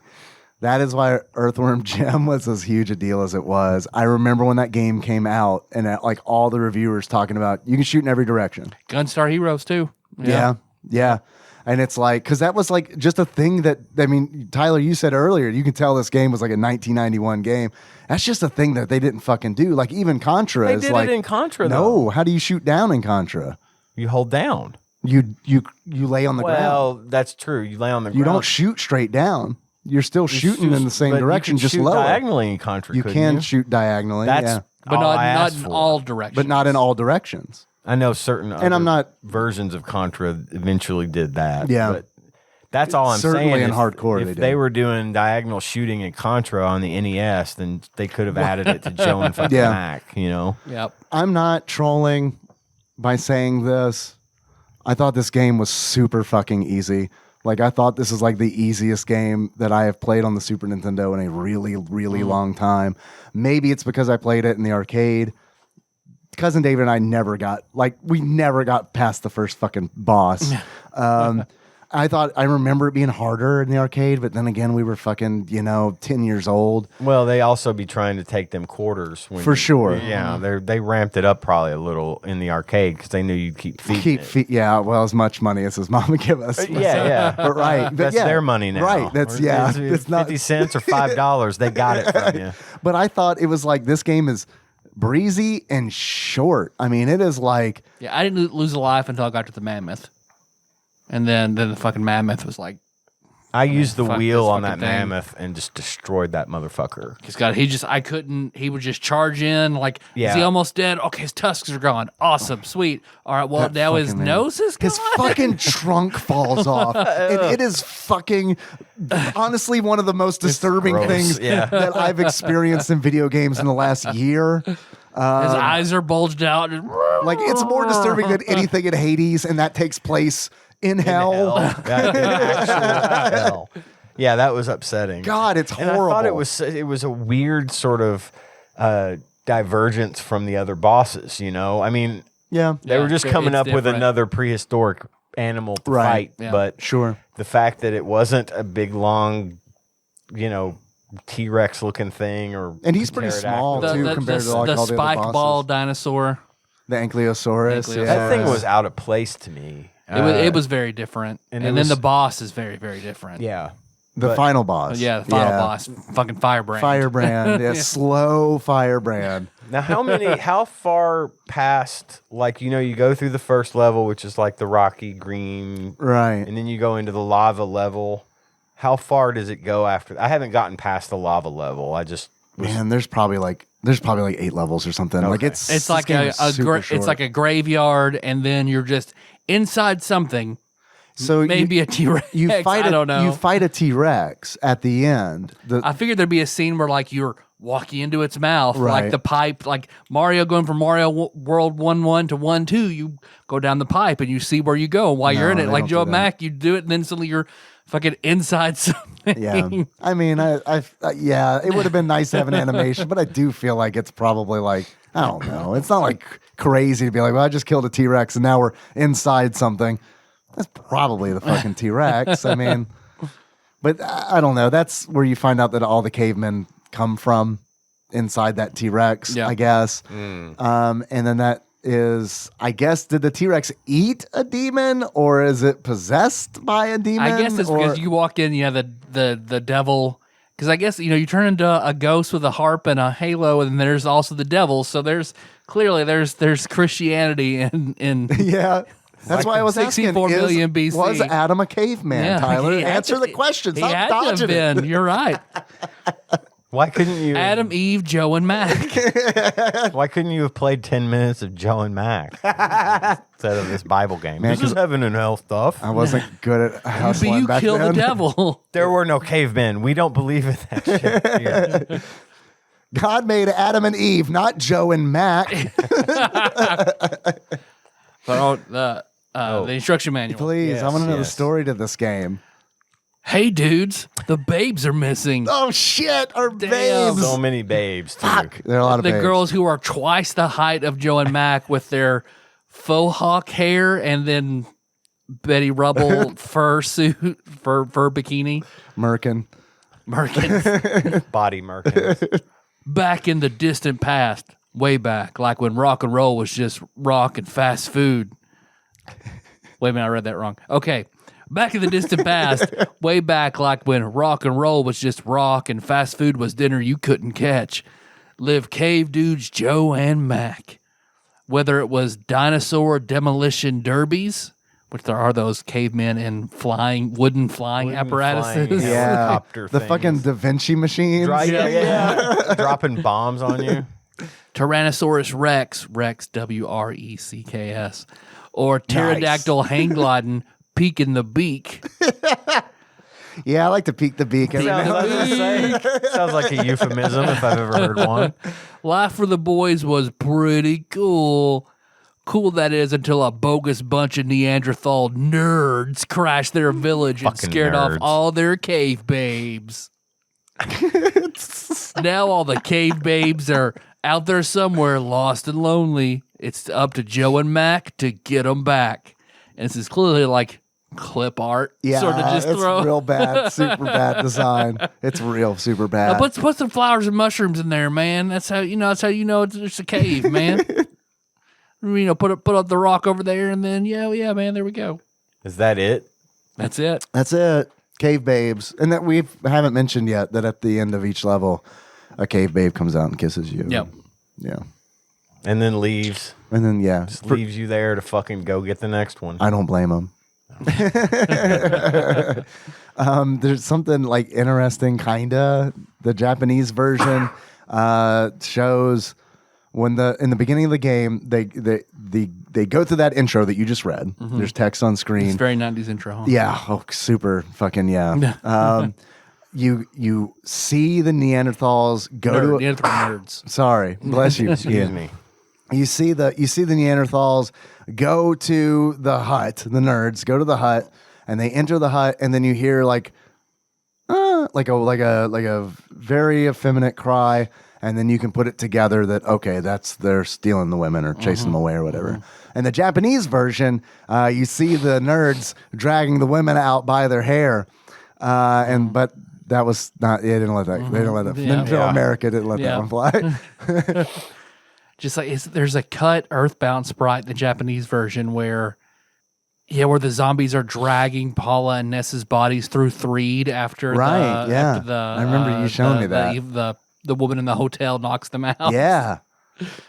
On one hand, I kind of get it. You know what I mean? But like on the other hand, it's like, well, then if it's not okay for us to see it, why is it okay for your kids to see it?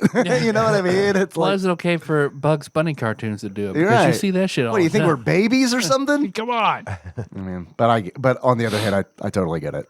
I mean, like I'd rather if Henry was playing a game, I'd rather the rape be super not implied.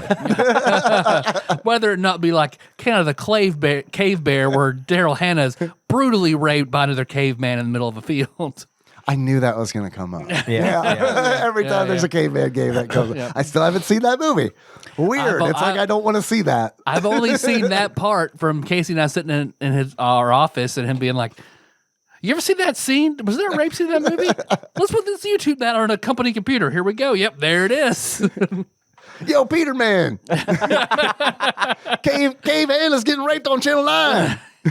She kind of looks like Pam. Oh, God. No, I don't think I'm going to see that movie. That's based on a book, right? That's like a book think so, series. yeah. Yeah, where like cavemen have like psychic powers and shit. I have no idea. Yeah, something Probably. like Do you have anything else to cover? that. Maybe not. Achievements? I got Any achievements? I got a couple of achievements. Because this game, it's short. It's It is short. a short level and a big boss battle, and you do that like 8 times, and then you beat the devil and you beat the game. Yeah, and you're not joking. I mean, like the devil's like Firebrand. It's just like straight up the move set, the first form, straight up the move set from Ghosts and Goblins, except it's like literally an eighth of the speed. So that was easy because it's like, oh, I'm used to this shit. Yeah. I'm used to this shit without fucking training wheels. And then the second form is a little different. They like change stuff up, which is a little more difficult, but still, it's fine. I did think it was cool that when you die in the game, that you're resurrected on the spot.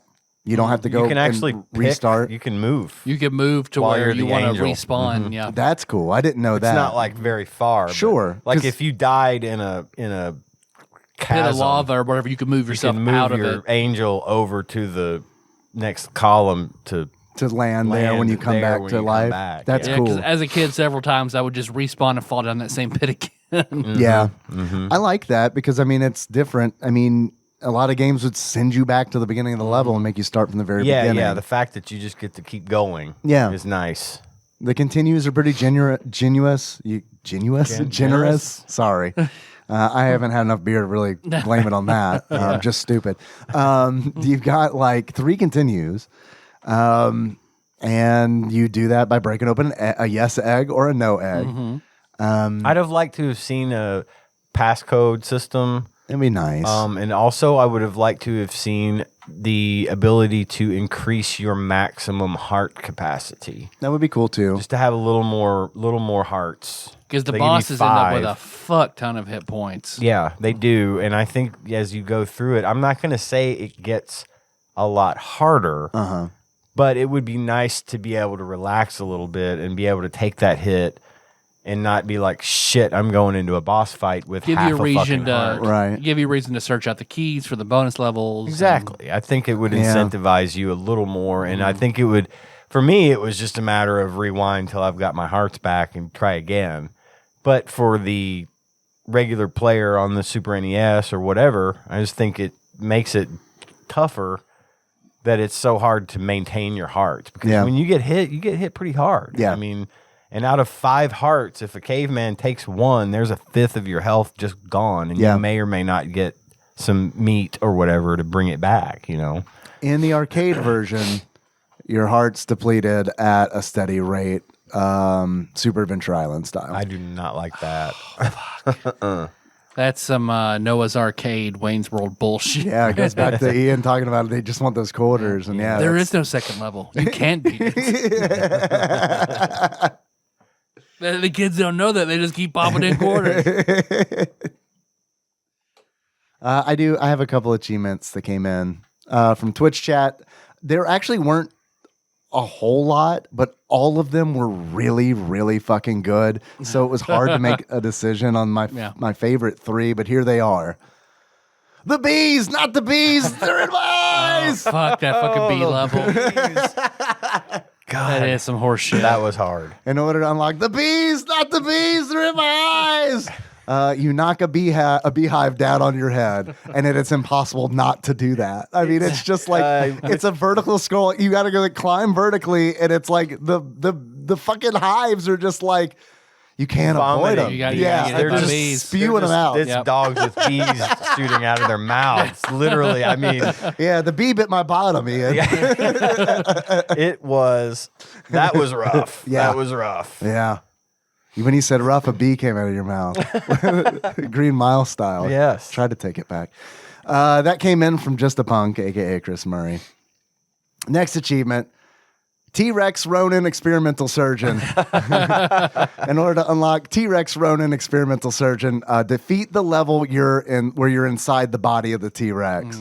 And that came in from Cthusiast Jeff. That's good. I really like that one. And the last one I have is...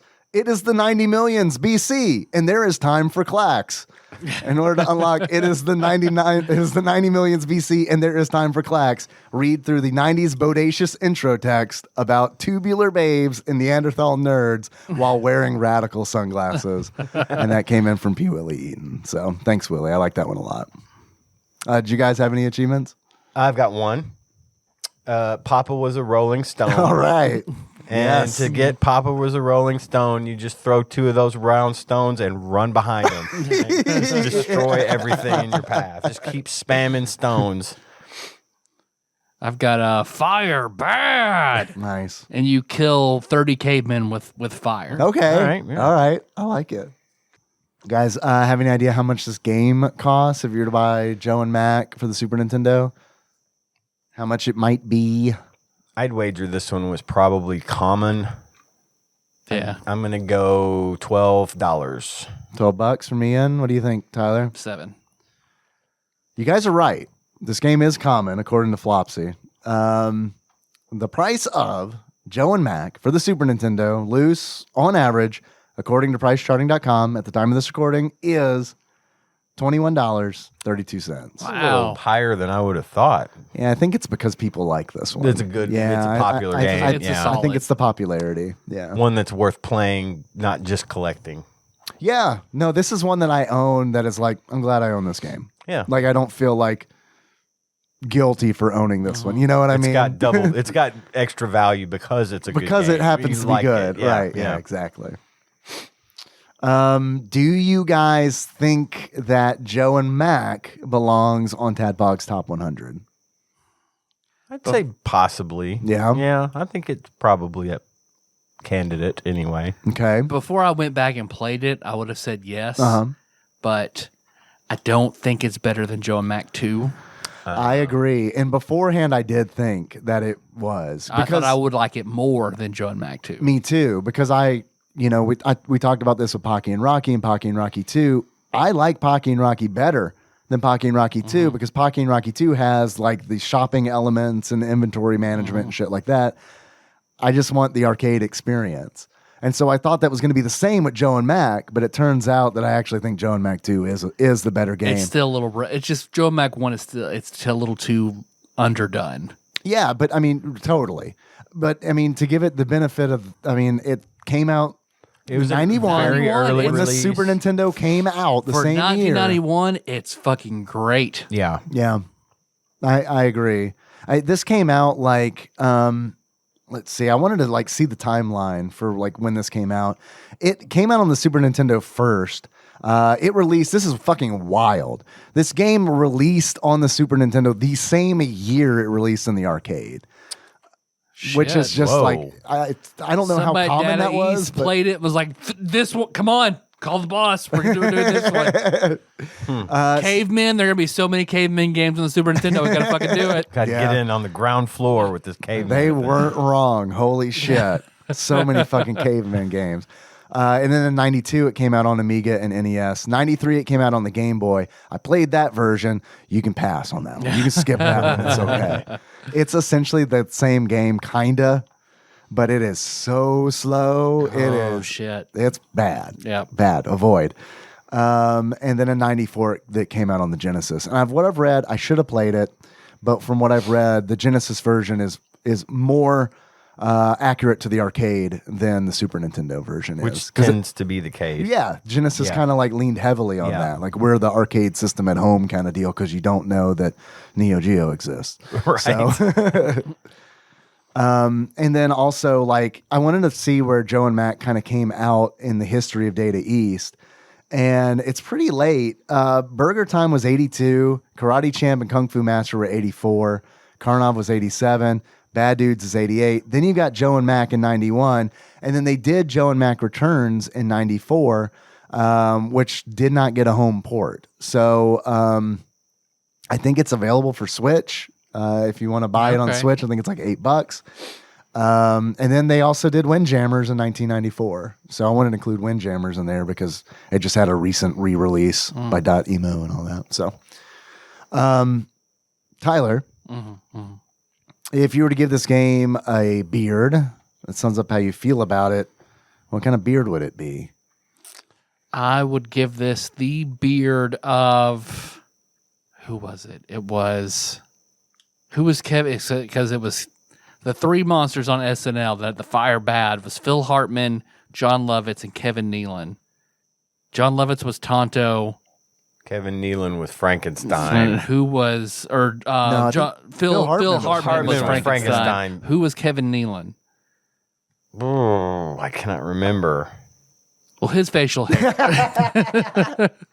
I don't know. I don't remember. I just remember Fire Bad. I don't really remember the skit. I couldn't have even told you John Lovitz and Kevin Nealon were in that. 'Cause he was he the Wolfman or something? Maybe he was. Which reminds me, because I can tell Ian's looking this up while he's looking it up. I watched last Thursday. Tarzan. Tarzan. Okay, yeah, he's the body hair of Tarzan. Tarzan's Merkin. I watched I watched Freaked. Have you guys ever seen Freaked? I don't think so. It's Alex Winter, Keanu Reeves, and Randy Quaid. And What? you might not realize that. Quite the trio. Oh there my God. Oh my of God. Tarzan Frankenstein. Oh my God, this movie. How So old is this movie? it's old. I mean, I don't know. 2 years old. Nine- It's Randy Quaid at his current absolute That shit insanity. craziest. I think it's 91. But so it's on YouTube HD. You can just search for it on YouTube. Freaked HD. It'll pop up. It is it's something. It's something else. Randy Quaid plays a freak show owner.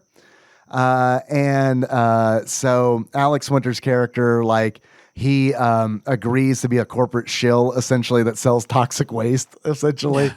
And Randy Quaid's character is using this toxic waste to make freaks for his freak show.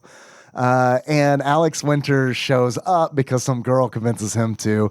And he gets transformed into this, like, Two-Face looking, like, creature. Keanu Reeves is a dog man. And it's like, if you didn't know that it was Keanu Reeves, you have no fucking clue, because he's like head to toe. Like, you know, like in the 90s, I remember as a kid seeing, like, I guess the twins or whatever from like Mexico or something like that just had hair all over their bodies. Do you know what I'm talking yeah, about? yeah, I And it's do. like they'd shave it and it would just grow back. Yep. Yeah.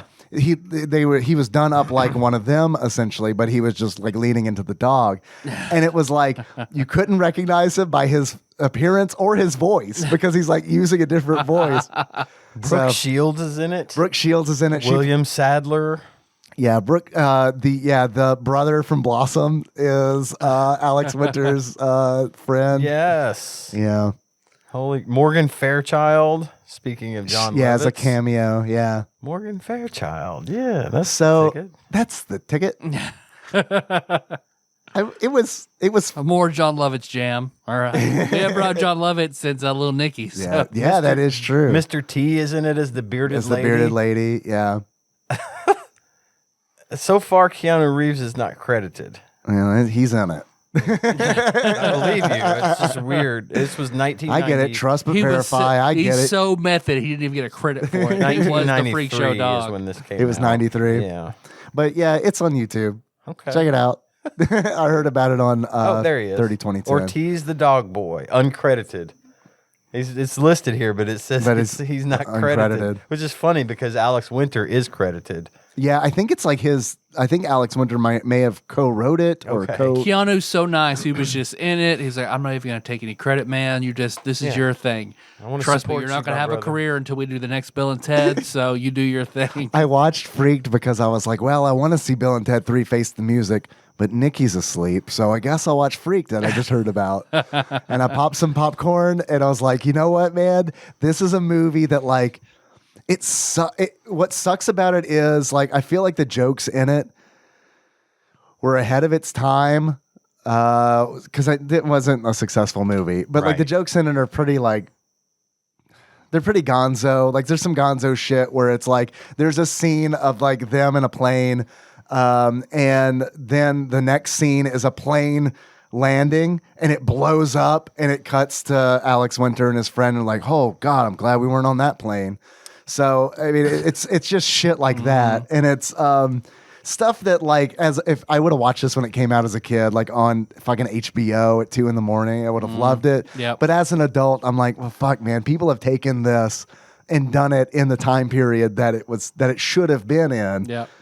after this movie, and it, you know. So anyway, I don't know. It's free. Go watch it.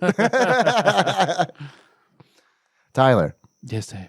if you were to give this game a pair of glasses that sums up how you feel about it, what kind of glasses would it be? It would be the 90s glasses in which people in the 90s looked through and considered it okay for John Lovitz to play a Native American as Tonto in Saturday Night Live. Oh, those are Squirtle Squad glasses, right? The radical neutrino shades, yeah. Hi-oh, daddy-o, we are frozen. Would you guys like to hear what Flopsy has to say about this game? Do you want to guess at like what the star rating was for Joe and Mac and Flopsy? It's 4 stars. 4 stars? 3.5. 3.5. It is 4. The end's on point. Nice. I know we weren't doing Flopsy when Joe and Mac 2 came out. Mm-hmm. Joe, they agree with us in that Joe and Mac 2 is a better game. They gave that one 4.5 stars. So, and that is according to Flopsy, aka the Ultimate Nintendo Guide to the SNES Library, 1991 through 1998, by Pat Country, All right. courtesy of Monster Mold Mike. Oh, I want to give a shout out to Dig Duggy too, because Dig Duggy is going back and listening to the episodes where we started using the randomizer.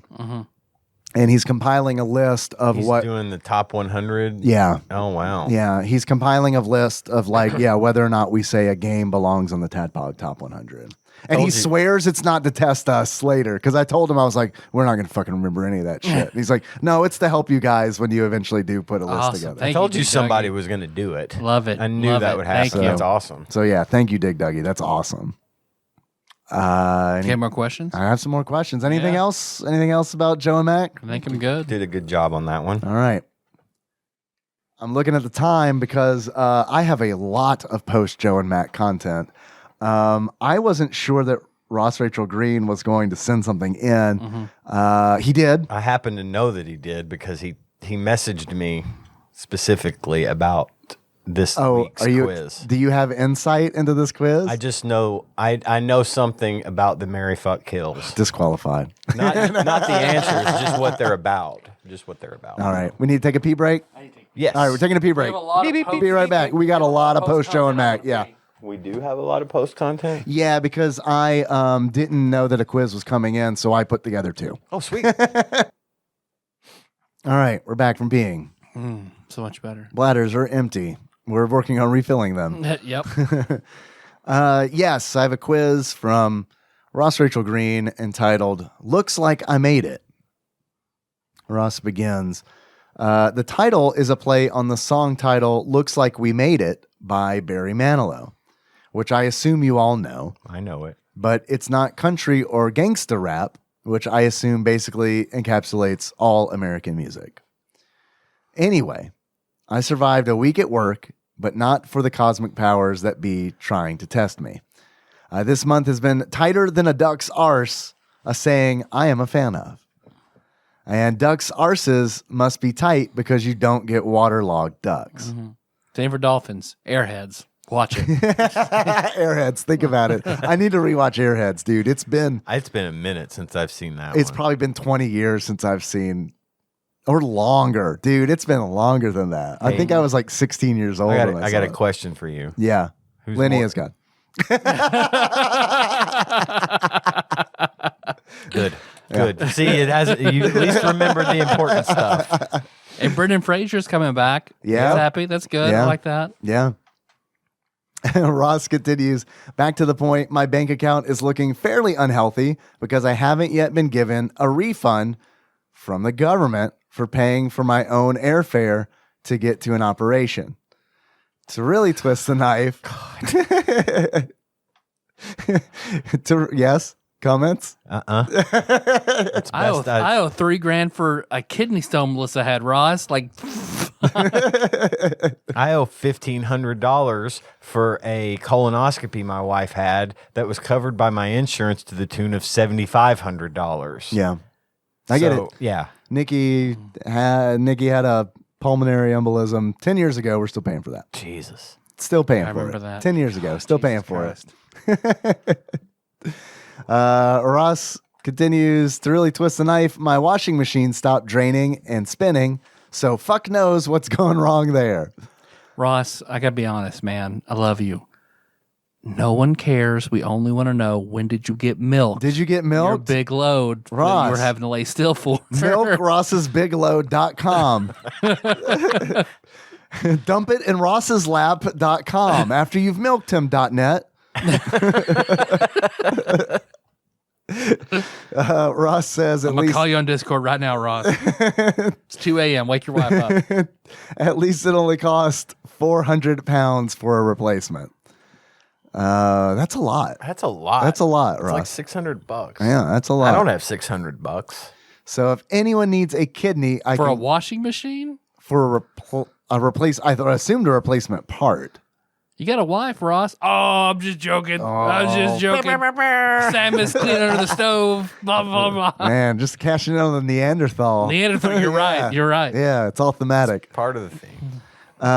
So if anyone needs a kidney, I can cut you a good deal. Anyway, something about SNES games. Are you guys ready? First question.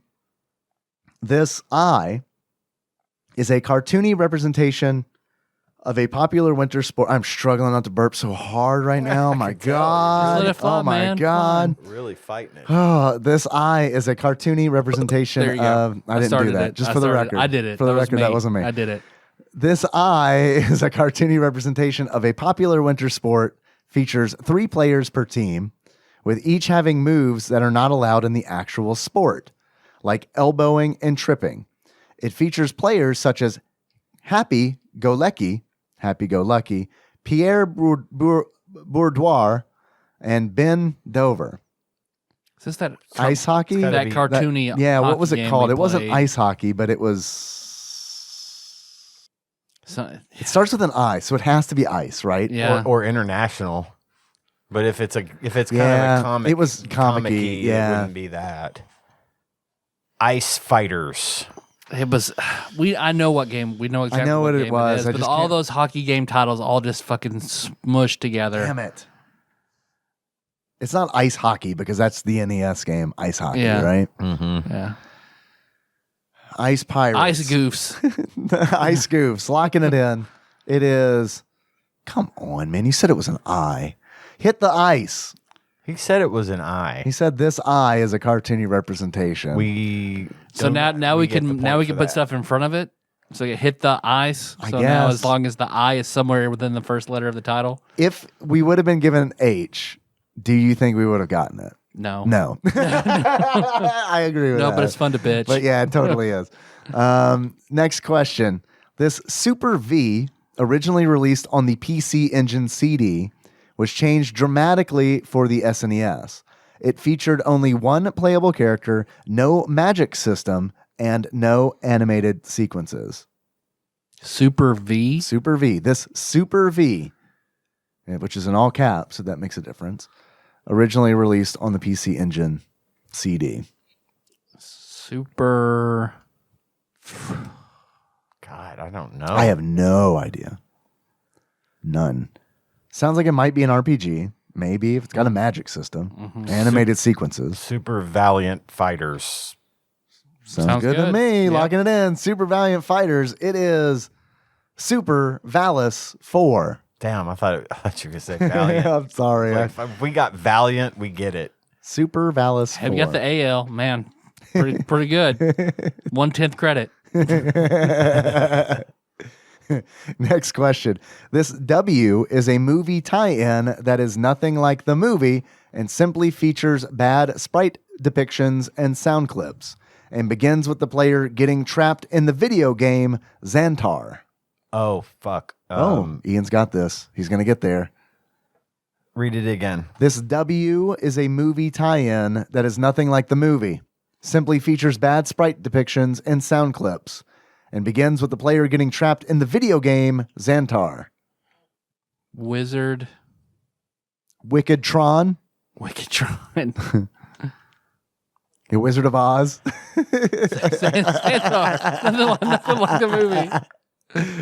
Oh man, this is killing me. Waterworld. Well, I thought Waterworld at first until you said Xantar. There's literally only one other Super Nintendo that starts with W, I think. We've hit all the ones. There's got to be not that many, right? Oh man, Wizardry, Wizard World. I don't mean, it's know got to it. be I don't Wizard I or don't know, man. Wizorb. Is that a Wizorb. but based on a movie. It's based on a movie. Willow. Willow? I don't know, man. Willow. No, Is they trapped in a video game? Willow's just an NES game. Is it? Okay. Yeah. Okay. Waterworld. Fuck Fucking it. Waterworld. Waterworld's the only movie I know that starts with a W. Not gonna be right, but I and when you say it, I'm afraid I'm gonna be like, fuck, that's where I was headed. Waterboy. Whoa, Wind in the Willows. Wishmaster. The Wendigo. Rescue was down under. Westworld. West Wing. A walking, talking simulator. Aaron Sorkin's The West Wing. Man. You get to choose the dialogue. Oh, you Papers, Please style. But it's really fast. Like you have to. It's like a quick time event. Yeah, like absolutely. Every time. Oh, you dropped your stack of papers. You lose hearts.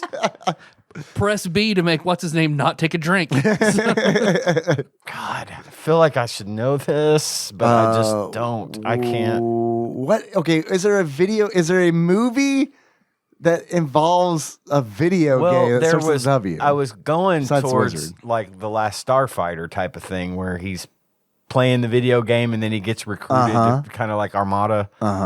But that's not a W, and the Xantar got me. Just that pulled something out of my head, and I Is there can't. a war? Ooh, What's that? War games? there's war games. Boy, that would be a stretch. I mean, I could understand starting off in a video game if it's a war games movie tie-in. Man, Wing Commander. Well, I thought Wing Commander, and I'm like, no, that doesn't make sense either. I know.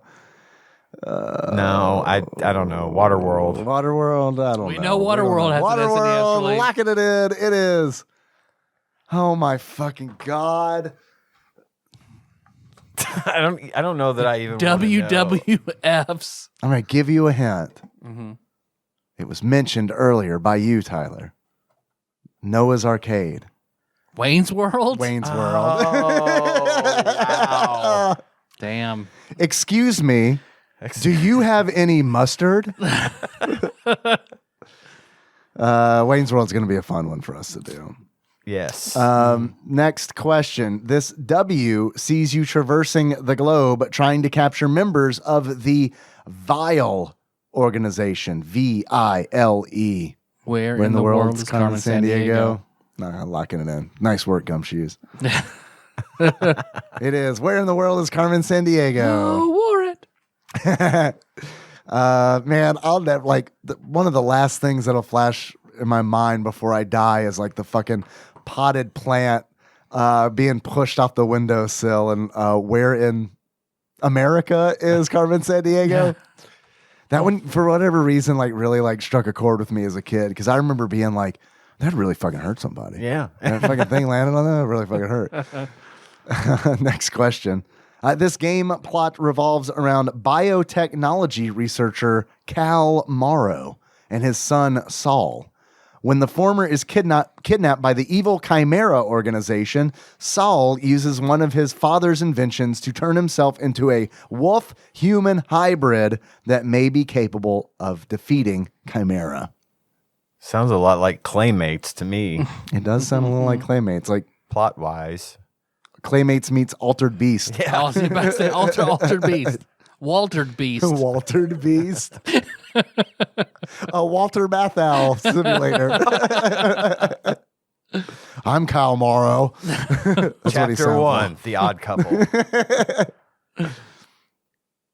Jack Lemmon is the other of the bad guy. Yeah. Oh, yeah, absolutely. Oh, God. Is there a Two Angry Men? Is there a SNES game for that? Or like Wish. a fucking FMV? Angrier old men. Angry- Angriest old men. Instead of making the third one, they turned it into They couldn't get the budget for a third movie, so they made an SNES CD game. That never saw the light. This game plot. Do we have a letter? This game's plot revolves around No, we don't have a letter. This game's plot revolves around biotechnology researcher Cal Morrow and his son Saul. Tomorrow.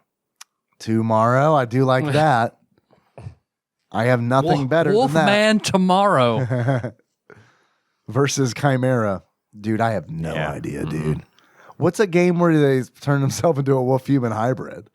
The Isle of Dr. Moreau. I almost said Monroe, but I was like, nope, that's too much Simpsons. Like, you've watched too much Simpsons and not read enough high school literature.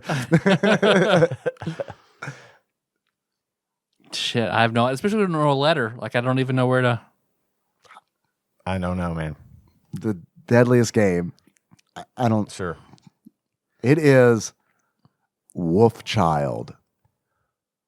Another W game. All right. Wolf Child. You know how earlier I was like, there's only 3? There's been like 3 after that. Yeah.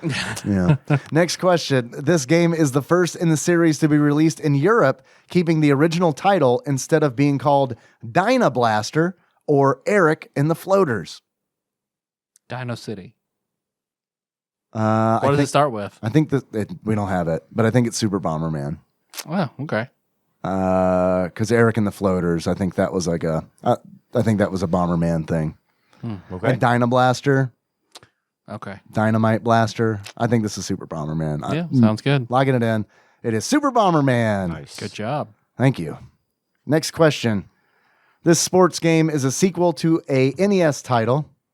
Mario from the Super Mario Brothers series of video games makes a cameo in this video game as the heads on the coin for the coin toss. But man, this is rough. Coin toss. Coin toss. This is hard to read. Here, Ian, please read question. This sports game is a sequel to an NES title. Mario from the Super Mario Brothers series of games. Because, Oh, do you mean Mario? Yeah, that Mario.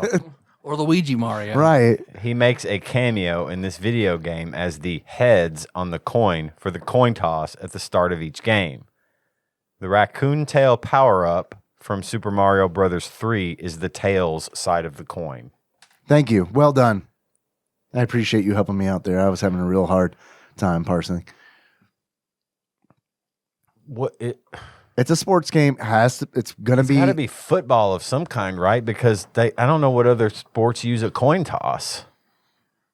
Okay. But what's a Nintendo football game? Because it has to be Nintendo. Because I don't think they'd let someone else use Mario. Mm-mm. I don't know that there was one, though. Unless it was some kind of... Super football. I don't know that that's a thing. And they said it was a sequel. That's fine. They said it was a sequel to an NES To an game. NES title. That's true. Super football works for me. I mean, I don't know what else. I don't know what other Or sports if it's a W, use coin Wario's toss. football. Man, I'd play the fuck out of Wario. I would know if Wario's football existed because that sounds great.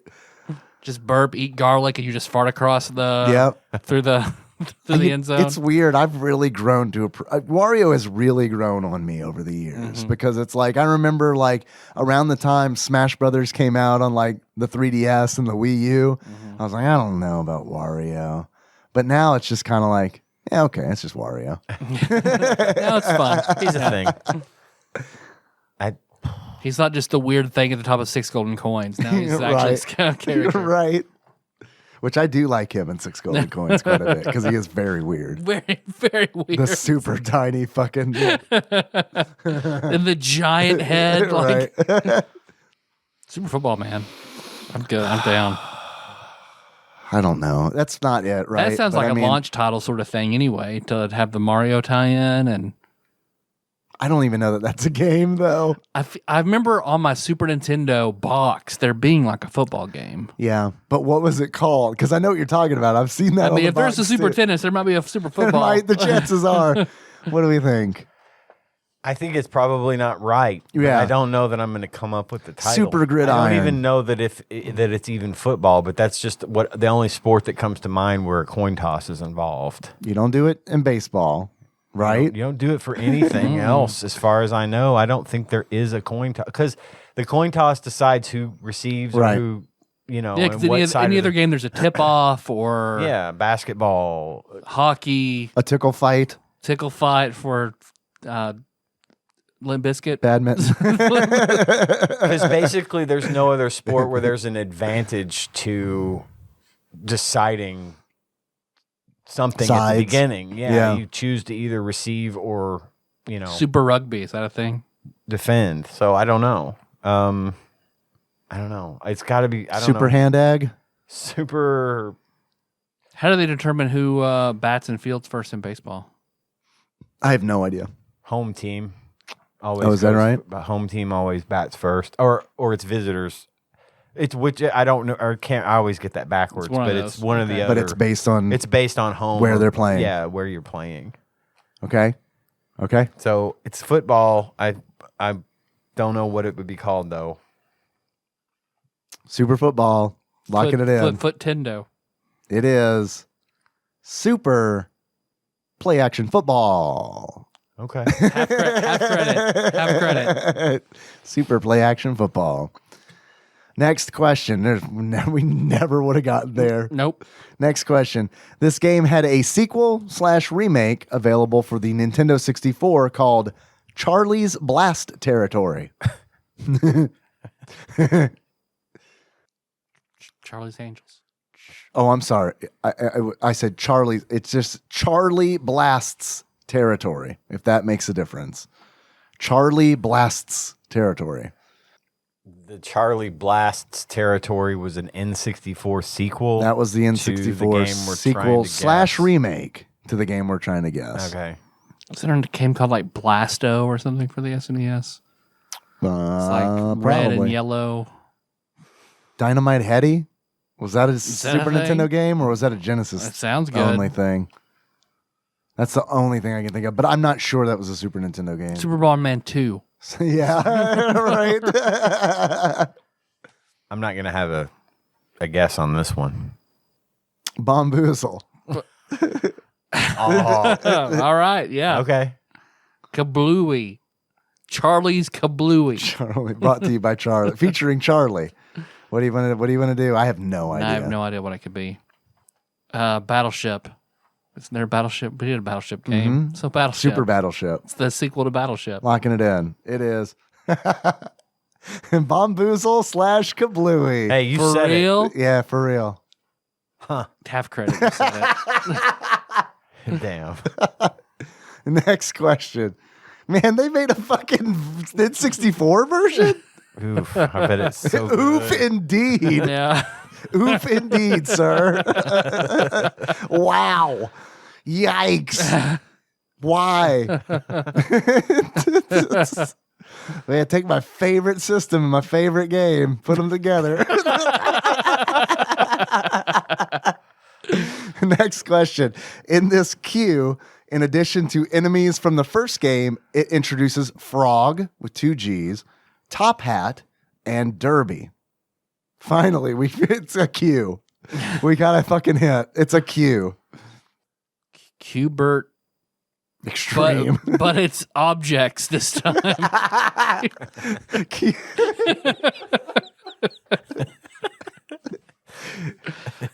Qbert, but it's shit around your house.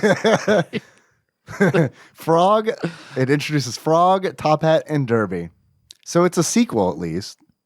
In addition to enemies from the first game, it introduces Frog, Top Hat, and Derby. Was there a Qbert game on the Super Nintendo? I don't think so, but they're enemies. These are enemies. All right, so Top Hat and Derby, they're both hats. Yeah, So presumably. But Frog, on the other hand, with 2 G's.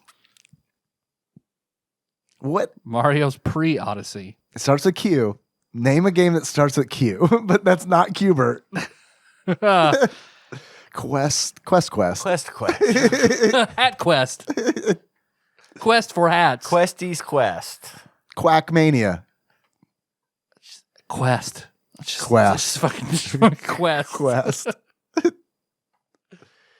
I'm good with that because I'll never get there unless you want to lean into that Qbert. I mean, that might be something. I don't know. Qbert's Revenge. But he hates hats. Qbert's Haberdashery and Frog Store. I say it's got to be like Quest. Unless he's doing the thing that he did earlier where it's where the Quest second is- letter in the fucking title. Or it's like something Quest. Right. Or Frogger's Quest. Frogger's Quest. Are you excited for the new Frogger game show? There's a new Frogger game show that's coming out. I think is hosted by Damon Wayans. Okay. damn. Yeah. Okay. No, I've not heard of this one. It's supposed to be like Wipeout, which I think is like that's like a British show, right? Okay. Like an obstacle course kind of deal. Yeah. Okay. Quimby's Quest. I like that. Quimby's Quest, locking it in. It is. It's a You ready? Qbert. Tell me it's Qbert. Are you ready? Let's do it. Yeah, tell me. Qbert 3!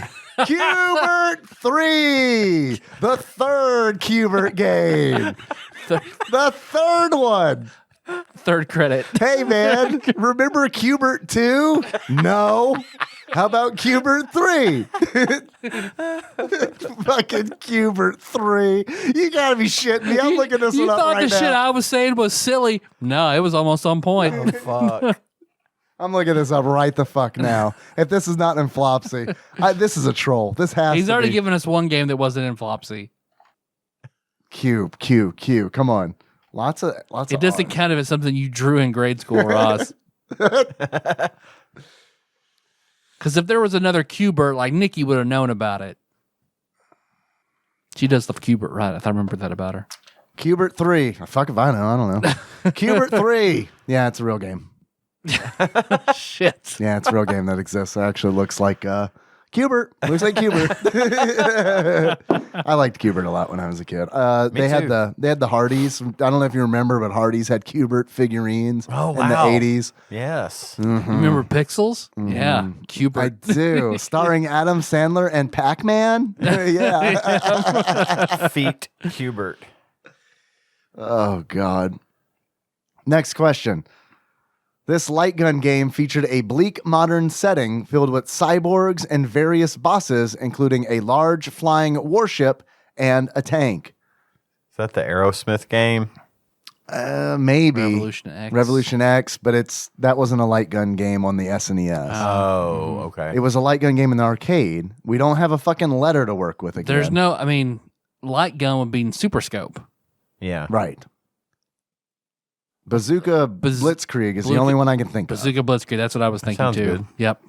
Because that did have a fucking flying warship, didn't it? I'm sure. We I go? say Bazooka Blitzkrieg. All right, yeah. let's lock that in. That is, Bazooka Blitzkrieg. Nice. Next question. Fuck, marry, kill. Jill Valentine, Claire Redfield, Ada Wong. I'm gonna kill Ada Wong. Can't trust her. You don't know what she's up to. She's always gonna betray you. That's fair. Jill's got that DNA getting fucked with. So you can fuck her long enough before Tyrant catches up, before Nemesis catches up. So you marry Claire Redfield Until she eventually becomes a Jill sandwich. It's going to happen. Barry Burton. God, that is the best joke on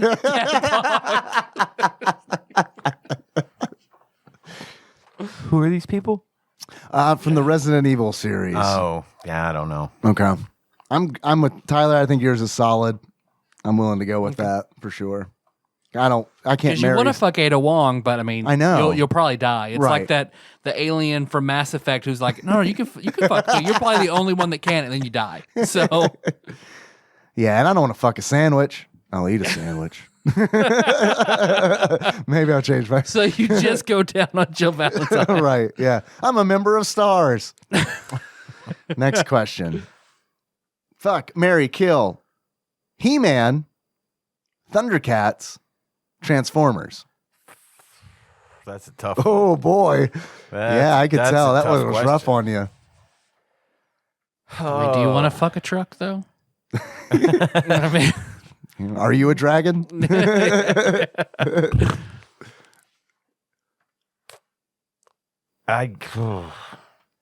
So much bad Transformers has come out.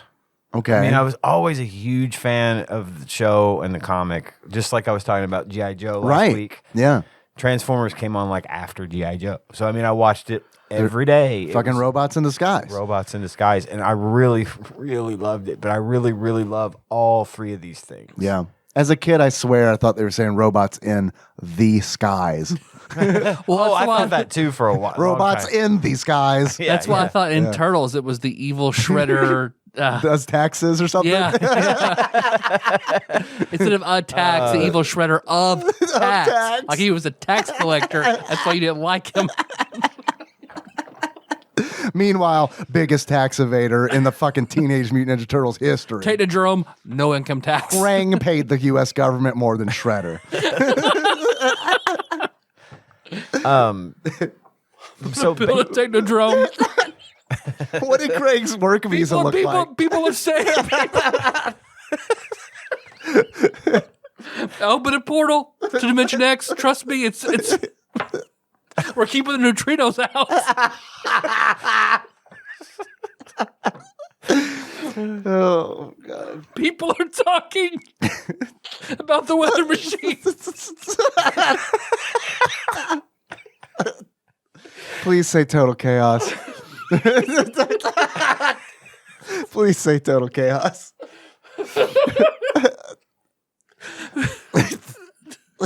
The most total chaos you've ever seen.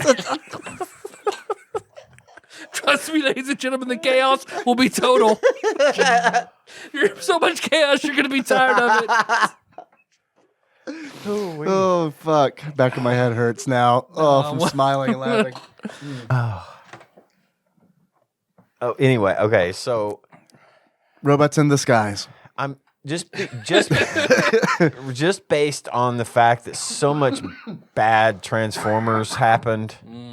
The Michael Bay movies and stuff, those were just all so awful. I'm gonna kill Transformers. Okay. Oof. Oof. It hurts. Yeah. It hurts. I don't want to, but I'm gonna kill Transformers. I'm gonna fuck Thundercats and I'm gonna marry He-Man. Okay, why? What's the reasoning there? Well, I just Lionel fucks. That's his name, right? Chitara fucks. Chitara fucks. Okay. Panthro fucks. You guys know way more about Thundercats than I do. Wily Kit and Wily Cat, they take the pictures. Who are they? The kids. Oh, gross. That is really gross. And they had what was the pet? Their pet. They had a pet. They were cats that were like cat people, but they had a pet. They kept cats as pets? He looked like, What are they, plantation owners? What the fuck? I guess. Anyway, that was a fun series. It didn't. I enjoyed it a great deal. Okay. Also love those comics. I could go back to that probably.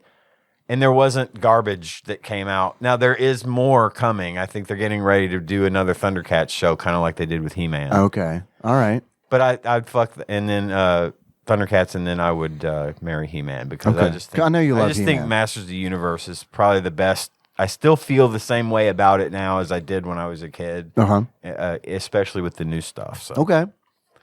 Tyler, what do you think?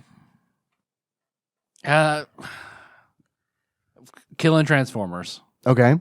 Because of Michael Bay? Because I'm more familiar with Thundercats, I'll marry Thundercats and fuck He-Man. All right.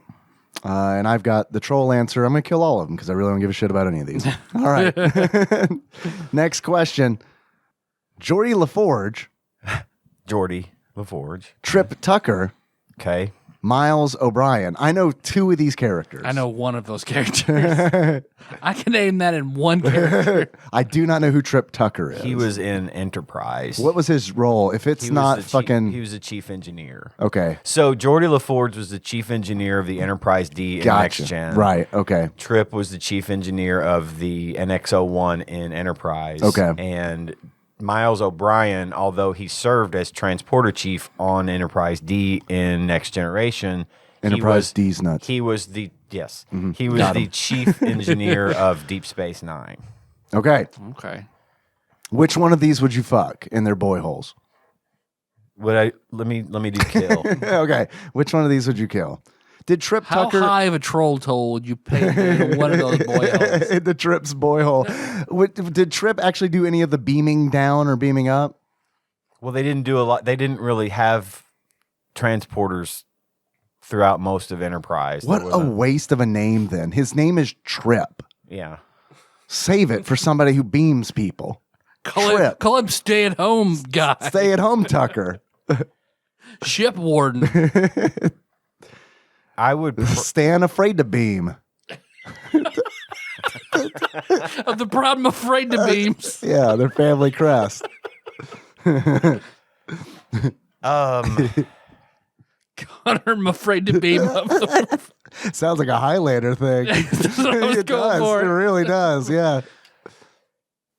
This is going to be this is another tough question for me. Okay. But Because you don't want to And I'm kill gonna or kinda- fuck or marry any of them, no, presumably. not really. No, I would have to say, and this will probably be kind of an unpopular answer. Perfect. Not as unpopular as what I just said about He's He-Man, gonna Thundercats, kill and Geordie. Transformers. He's going to kill Geordie. Yes. Oh. Even I know that's unpopular. Oh. I love the man. He's blind, Ian. I love LeVar. I love Geordie. But Geordie is just this insecure, just he doesn't even, I don't know. He's brilliant and he's very important to the crew, but he's kind of an irritating. He's not fuckable is what you're Not saying. fuckable and definitely not marryable. Okay. Right? So in this scenario, Geordie's gone. Trip is the one I would fuck because he's kind of a good old boy. He's fun. He's always, wanting to be adventurous and get involved in away missions, but rarely gets to. I see. Kind of thing. He's funny. Also, there's some pretty noble sacrificing going on in his storyline. So yeah, but I think at the end of the day, he would. You described him like he was Billy Bob from Varsity Blues. Could be. He could be. I mean, he's even got the accent. I don't want your life. I want to say he's from like Texas or Alabama, or so he's got a Southern accent. Okay. I mean, he's a good old boy. Let the hang out, do that, fuck. All right. And then I'm marrying Miles Then go O'Brien. You're gonna marry Miles? I'm marrying Miles O'Brien because he deserved better than that fucking bitch of a wife he had. Whoa! Shots on fired. Star Trek. Who'd he marry? Keiko. There's I a don't character know. named Keiko. She turned out okay eventually, Ko. but for the Sorry. for the better part of the time she was on. See, they got married when they were on the Enterprise. Okay. In Next Gen. Okay. And she was just kind of a pain in the ass. She would suck your dick for cake, so they just started calling her Keiko. Just a line of people holding cakes. Oh, we're seeing the Keiko. I'm going to marry the Keiko. Yeah. That's what I'm going to do. I'm going to save her. But she save her. Then they got transferred to Deep Space Nine. Okay. And she improved a little, but he still deserved better. Okay. I always thought that dude deserved a lot better, so that's who I would marry. All right. Because he's a good guy. He's a smart motherfucker. I really like Miles O'Brien. And in that show, Lower Decks, the animated show, yeah. in the first season, they make his character out to be the most important character in all of Star Trek. They have Really? statues and shit erected to him. Definitely going to marry Miles. And it's nothing personal about Geordi, but he's got to go in this scenario. Okay. That seemed very well thought out. First, he doesn't become the Jeopardy host, and now you kill Geordi LaForge. I'm mad about that too. Yeah. He should have been. Yeah. He should have been. Yeah. That would have been perfect. For sure. He Oh, no, would've but been. young cookie cutter black guy. Perfect. Yeah, Thank just you. what Thank we you, need. Jeopardy. More of that.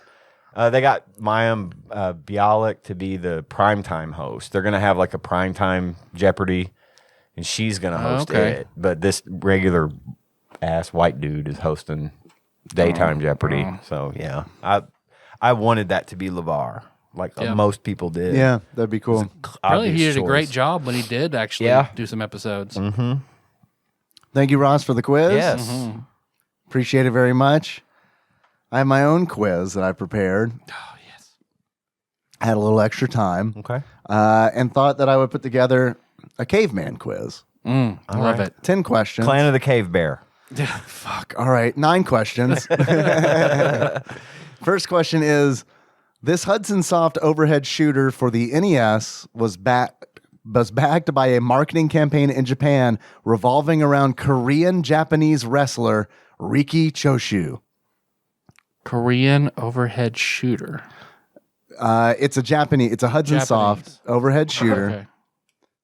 backed by Korean-Japanese wrestler Riki Choshu. I have no clue. I don't know. It is Adventures of Dino Riki. Okay. I've never heard of that. That's an NES game? Yeah, it's an overhead shooter that instead of a spaceship or a plane, you are a caveman and you are running. So yeah. Okay.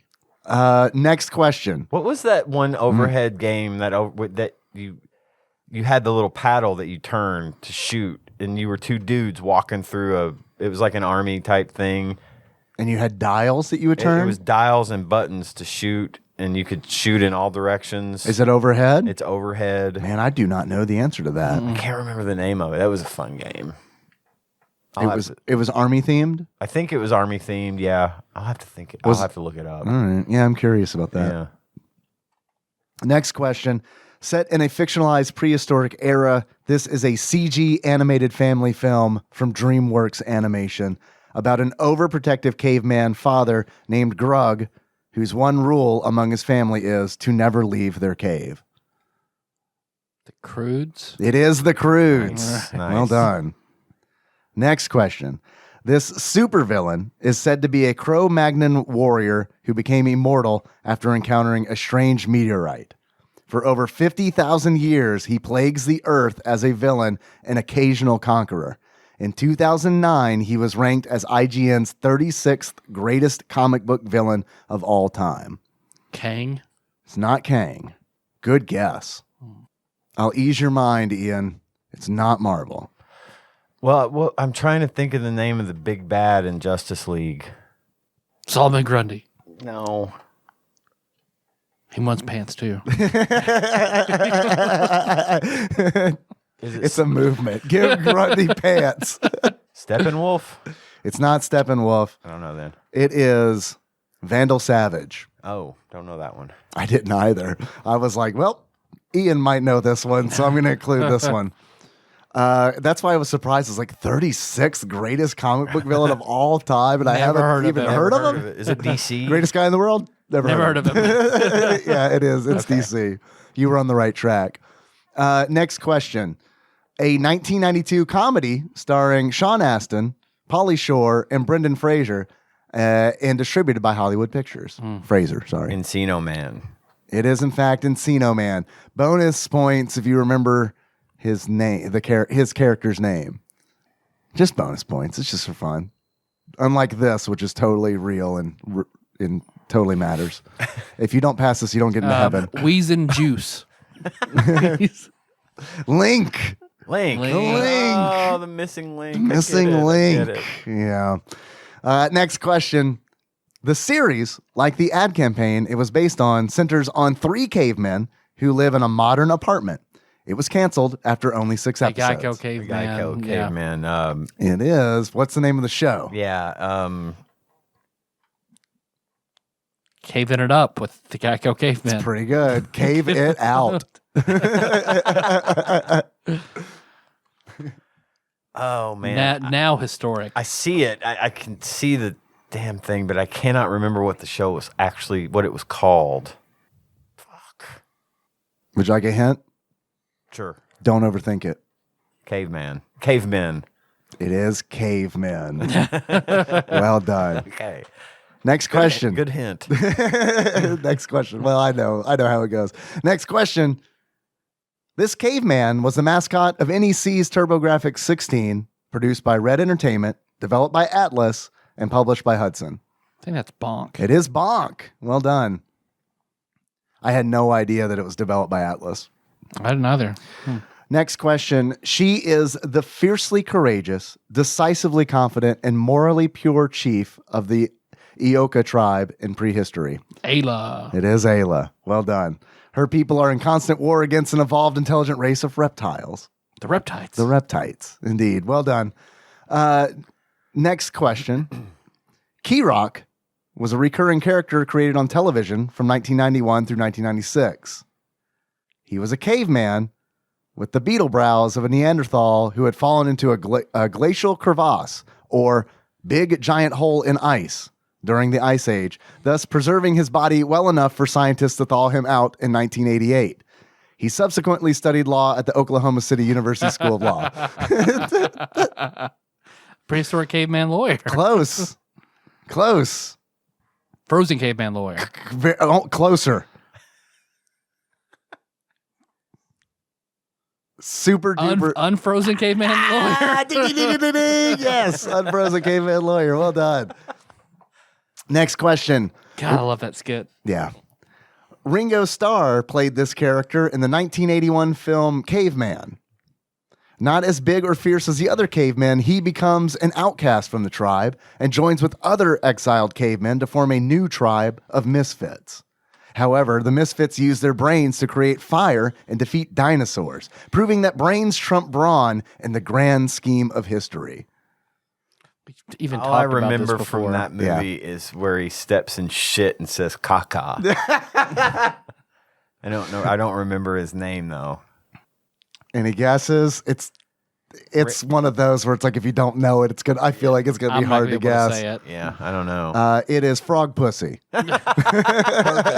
Got it. Okay. It is Atuk. Atuk. Okay. Last question. This was created in 1958 by Johnny Hart and focuses on a small band of cavemen. There is also a cast of talking animals that includes John the Tortoise, Dookie Bird, and a family of ants, an anteater, dinosaurs, clams, snakes, and an apteryx. After Hart became a born-again Christian in 1977, his religious and political beliefs began creeping in until it was almost entirely Christian-themed. So it lasted for like 20 plus years? I believe that it is still going on after his death. And what is it? Like, it's a TV show? I cannot say it or it will give it away. Could you read it again? Yes. Yeah. It was created in 1958 by Johnny Hart and focuses on a small band of cavemen. There's also a cast of talking animals that includes John the Tortoise, Dookie Bird, a family of ants, an anteater, dinosaurs, clams, snakes, and an apteryx. After Hart became a born-again Christian in 1977, his religious and political beliefs began creeping in until it was almost entirely Christian-themed. Sounds like something I've heard of before, but I can't. Both of you have absolutely heard of this. Focuses on a small group of cavemen. Yes. Did the Flintstones go pervasively Christian? After smoking cigarettes, they saw the folly of their ways. Winston's! Cactus juice? I'll give you the hint, but it will give you the answer. Okay, because I can't come up with anything. It is a comic strip.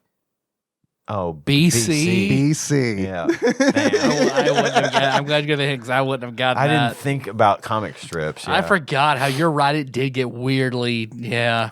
So, like, to the point where I was reading that certain newspapers were like, we're not publishing this. Are you missing weird. BC? Well, trust us. The answer you won't is miss it. no. It's the, Yeah, right. it's the funny pages, not the contemplative Christian page. Doing the research for this, check this out. The main character. Do you know the main character of the strip's name? I didn't. I used to. Don't overthink it. Oh, caveman. No, Ooga. it's BC. Oh, okay.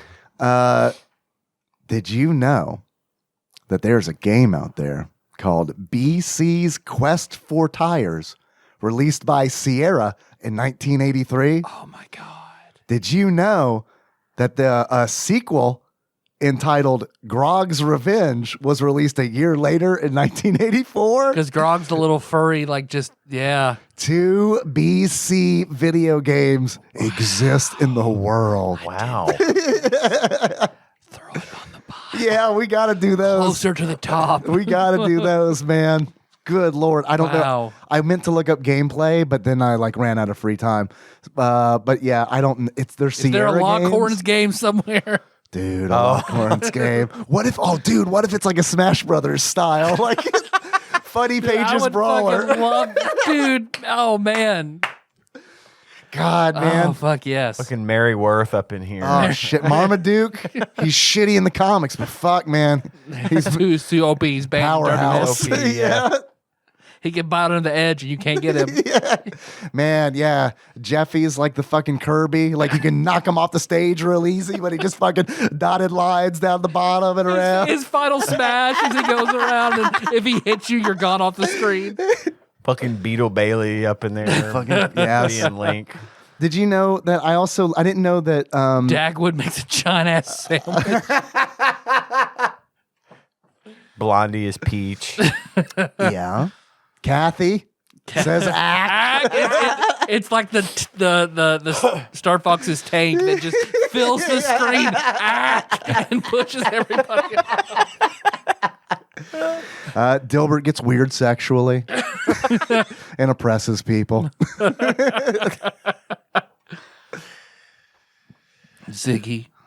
Ziggy, who really is Gluttony from Full Metal Alchemist. Yes, I mean, he holy is. shit, Yeah. dude. Holy shit. The whole It's like time you we're put watching. Ziggy in like an earthworm gem body. Like a suit fell from space and Ziggy climbed in it. And just really hungry. Dude, I don't want to ruin the anime for Nikki, but there have been so many fucking times that I've almost leaned over and been like, looks like Ziggy, doesn't it?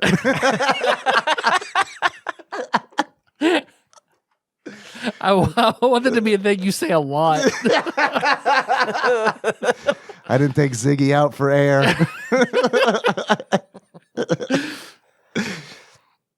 Next question. Marry, fuck, kill. Joe and Mac edition. Joe Cool, Joey Tribbiani, Joe Dirt. I'm going to kill Joe Dirt. Okay. I included Joe Dirt specifically because Ian's here. I'm gonna. Well, Joe Camel's probably got a lot of money. Joe Cool. Joe Cool. Joe. Snoopy's alter ego. Oh. Okay, I'll fuck him then. Fuck that dog pussy. I'm gonna fuck that dog pussy. Then I'll marry Joey Tribbiani. All right. Okay. Why marry Joey? Well, if we're following the Joey timeline, All right, we're counting his spin-off series, Joey, at the end of the second season, Which of course we have to. he It's becomes a huge famous movie star. Okay. So yeah, I'm gonna marry. canon. You don't think you're not worried he cheat on you? Oh, probably, but I'll get a. You're in it for the money, honey. Yeah. Yeah. Okay. Yeah. All right. Ian, fuck, marry, kill. Joe Cool, Joey Tribbiani, Joe Dirt. Going in that order: Joe Cool, I'm killing. Okay. Fucking Joey Tribbiani and marrying Joe Dirt. You're marrying Joe Dirt. Yes, sir. Yes. He's a good man. I was hoping He's a that good was man. how He's that got was a going good to heart. turn out. Yeah. He's gonna take good care of you. I've never seen it, so I haven't either. We We're need gonna to see watch it. We've talked about watching it together. All right. Can we do a Patreon episode about Joe Dirt? Sure. The movie. Yeah. All right. Let's do it. It's not a very long movie. It's good. Yeah. You know, it fits right into that 90s or 2000s, you know. Yeah. That- Oh, dude. I remember playing we'd all have the to bring fucking Nicole time. on since that is her favorite. It's her favorite movie. You're right. Let's that get her now? on. Nicole. Oh, okay, cool. Yeah. All right. I'm down. That's a good movie. But I'm marrying Joe Dirt. Okay. Next. That's like that one, that Friends skit where they ask, Rachel, what's your favorite movie? Pride and Prejudice. What's your real favorite movie? Weekend at Bernie's. So Nicole, what's your favorite movie? Something. I took too long. Joke's over. You know where it's going. Yeah. Transformers. I'll help you. Citizen Kane. What's your real favorite movie? Joe Dirt. It's essentially the same movie. Really. You're right. Marry, fuck, kill. Fleetwood Mac. Mac Tonight. Bernie Mac. We all know who Mac Tonight is? Mm-hmm. Okay. The McDonald's mascot. The piano playing yeah. moon. The moon. Yeah. Oh, God. I'm gonna marry Bernie Mac. Okay. He's funny. He's rich. I'm gonna fuck Fleetwood Mac because that's probably a good time, but too much drama to stay in it for very long. And kill Mac Tonight because Damn. Because of damn. it's a moon, I guess. I know the alt-right for a moment there a few years back kind of took Mac Tonight and latched on. So if you're looking for a reason, Oh God! Then definitely. Before Pepe the Frog, they had Mac Tonight. right. First they took Mac Tonight, then they No took one Pepe the spoke for- Frog, right? I said nothing. Oh fuck. Ian, what do you think? I'm going with the same answer. Seems reasonable. Gets me in with Stevie Nicks, you know what I mean? Sure. Even if I have to fuck all the rest of Fleetwood Yeah, Mac I did say too. Fleetwood Mac, so yeah. But whatever. Gets me into All right. Stevie Nicks. And Okay. then Bernie Mac's the man. Okay. He's just a great guy. All right. Marry, fuck, kill. Sloppy Joe. Mac and cheese. Big Mac. I'm gonna marry Big Mac. You're gonna marry the That's Big my Mac. favorite out Okay, of all that. all right. I'm gonna fuck mac and cheese. It's macaroni in a pot, WAP style. Oh yeah. And then I'm gonna kill Sloppy Joe. Not All a big right. fan of Sloppy Joes. All right. I can do it, but it's not my favorite. Okay. Ian, I'm killing mac and cheese. killing mac and cheese. Yeah. Just not a fan. It's okay. I'll eat it, but I could live without it. If Okay. I never had it again, I'd be fine. Okay. No big deal. I'm going to fuck Sloppy Joe because we like them extra sloppy. Thank you. Thank you. And I'm marrying Big Mac. All right. Big Macs are good. Big Mac's damn good. Big Macs are pretty fucking good. If I could sub out the Super Mac, which I call a double quarter pounder, dressed exactly like a Big Mac, A I would do McKinley that. Mac, where you Yeah. substitute the You get those patties for quarter pound patties. I always called it a Super Mac, but I would just order a double quarter pounder and then say make it like a Big Big Mac. Mac. Yeah. And then I found out years later that it was the McKinley Make Mac. it dirty. But either way, yeah, Big Mac's the marrying one. All right. Excellent. Thank you for taking the quizzes. Yeah. I appreciate it. That was good. That's it. Good shit. Very good. That's it. And now I don't know what to talk about. Well, next week we're going to talk about our deep conspiracy theory episode on Mean Girls. Mean Girls. Why are they so mean? Why are they so mean? I'm gonna watch the movie again. Yeah, I need to watch it. It's been I years watched since it I've last watched it. week, but I'm gonna watch. You gonna watch it again? I like that movie a lot. Yeah, fucking yeah, I like it too. Fantastic. Well, now we can't talk about it. I'll edit that out. It'll be fine. We gotta leave them on the edge of suspense. They all know we like it. It's a good movie. How do I feel about Mean Girls? How do I feel about Talking about the movie or just Mean just Girls? Mean Girls. Am I into both or just one and not the other? Yeah, I'm into both sometimes, but not all the time. I would say I'm more of a occasionally like a bratty girl, but that's entirely different. Yeah, I get that. Yeah, it makes sense. You know, you got to withhold from a bratty girl until she behaves. The episode writes itself. Save it for next week. This is good shit. So thanks for listening, everybody. You can find the show on iTunes, Stitcher, YouTube, Spotify, Google Play, the website, fucking Erwar. The website, milkross.com. Milkross.com. Go there. Milkross.fun. Don't go there. I don't know where that'll take you. But milkross.com. But go to milkross.com.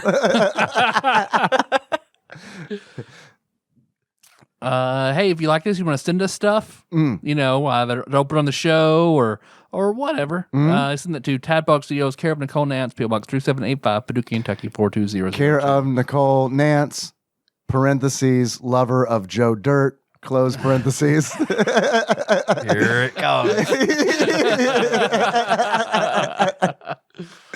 People are gonna start sending shit just to put that on the outside. Well, of the pack. whatever you want to say to Nicole, go ahead and include that. That's a fun little game we could play. Ian, that's why I said it. Oh, I know.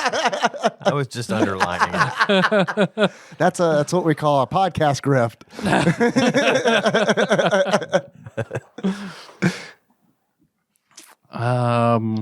Nicole Nance, that girl who got bisexually proposed to by a cosplaying femme Naruto at Dragon Con. That's Thought about it for a second. That's an achievement. I mean, that really is. What else do we do? Yeah, you want to call us? We're caught up on calls, so now we're building up that log again. Yeah, well, we're not like super caught up on calls. Okay. We're just through what the very expensive call screening services Gotcha. has done. I need to get a new batch out. So that's on me. We've still got like a year worth of calls. So we're down to a year. Right. But still, yeah. That's good. Right. It was 3. That's great for us. Yeah, but please still do call. Yeah. That's 270-883-2555. I just wanted to get in front of that. No, you're right. You know, You're that right. people who call now are like, wait a minute, you said you were So- caught up on calls. Now you're playing shit from 2020. What's up? I mean, it was like 2018. We still had some shit from, so it's pretty good. It's pretty good for us. Pretty good. Hey, we're on Facebook.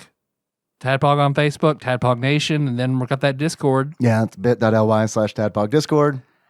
Delta variant's fucking going everywhere. So if you want a shirt, shirts.tadpog.com. You want a mask, and search for those on Redbubble. On Redbubble. Yeah, search for those on Redbubble. Because I don't know. The URL sometimes doesn't forward. Sometimes it does. Just like a security certificate problem or something. I don't know. We're Tadpog_podcast on Instagram and on Twitter. Dave, you got that Twitch. I do, yeah. I stream on Twitch on Sundays, twitch.tv/Tadpog_podcast. This past week, I did Joe and Mac. This week, which will already have happened by the time you listen to this, I don't know what the fuck I'm going to do. Maybe I'll just watch Mean Girls, but not show you guys it because the copyright. You just watch my reactions to Mean Girls. Dave blind reacts to Mean Girls for an hour and a half. So I don't know. Or I just get to play something that I want to play. Something you want to play. Yeah. Take a fucking break. Yeah, I get to play something. I mean, not Joe and Mac. I was on board for that. Yeah. But yeah. But something you just want to play. It ain't gonna be Jelly Boy. No Bomboozle. No maybe Bomboozle 64. Yeah. Charlie's Blast Factory. Charlie's What the fuck Blast. that was called? Charlie Blast. Charlie's Great Glass Areas. Blast Factory or God whatever. damn it, man. Why? Or maybe Cubert 3. Who the fuck knows, man? Cuber 2, wherever the fuck that is. Well, most importantly, we got that Patreon. We do. Oh, shit. I know. Oh, shit. I know. I saw it. I know. Platinum member Brett Miller. Platinum member. Fucking back. Yep. Fucking making it rain. Thank you so Yep. much, Brett. Thank you, Because Brett. it's been a minute It's since been we a had while. anybody. That's the first one in August, and August is almost over. Yep. So thank you very much. Very much. I was on Discord today, and I made the comment. Like, people were saying, like, "Oh, it's so good to have you on the show. Yeah. It's so cool." And I'm like, "Yeah, but there ain't been shit coming in Patreon, and it's coincided with me being on the show." And I'm like, "Oh, Yeah, Ian, I've been we meaning need to talk to you. you're either gonna need to up your Patreon or stop being on this fucking show." Look, man, it's been really fun having you. It really has. But No, I get it. I understand. people love you. You are. I get it. Trust but verify. But yeah, I've heard really good things about you being on the show. So I'm glad that you're here. Me too. Well, our theme song is Moves by Sycamore Drive. We'll leave that track from the show notes at TADPOG.com. How do you guys want to close it out? Ringo Starr is a caveman. Sure. All right. So until next time, Ooga. Try the good. Capricorn. Capricorn. Fuck, man, that's good. Capricorn. Fuck, man, that's good. I was just cavemanning. Ooga. Yeah. This show was executive produced by the following people. These are the folks who donate on patreon.com/TADPOG at $20 or more a month. We got God Emperor Alex Pena, Cthusiast Jeff Miners, Lod Malini Dennis, Steve Dixon, Plinko Nick Price, Clambro Cody Phillips, Bantha Master, Executive Producer Dig Dougie, The Eightfold Daniel Abernathy, Time Lord Josh Edwards, Gamebug Prime Nathan Eaton, Matt Gentile aka Gentle G, congratulations on your marriage, Magical Sleeper aka Big Dick Pie Baker Chris Vaughn, Usurper Grimm, Temporary Eternal Savior Cubicle Monkey, Pinball Archmage Chris Edler, I'm sorry you couldn't be on this episode, but thank you for being our Pinball Beetlejuice, Platinum member Brett Miller, Sandwich Pope Phil Hawkins, Nate from Utah, first time caller, Zeus Laser, Boons from Brooklyn, Drink Smith, Joey Webster, Big Daddy Paul Anderson, Edgelord Kyle Purtleball, Master Cycle Baron, Kevin Link, General Kenobi Massacre.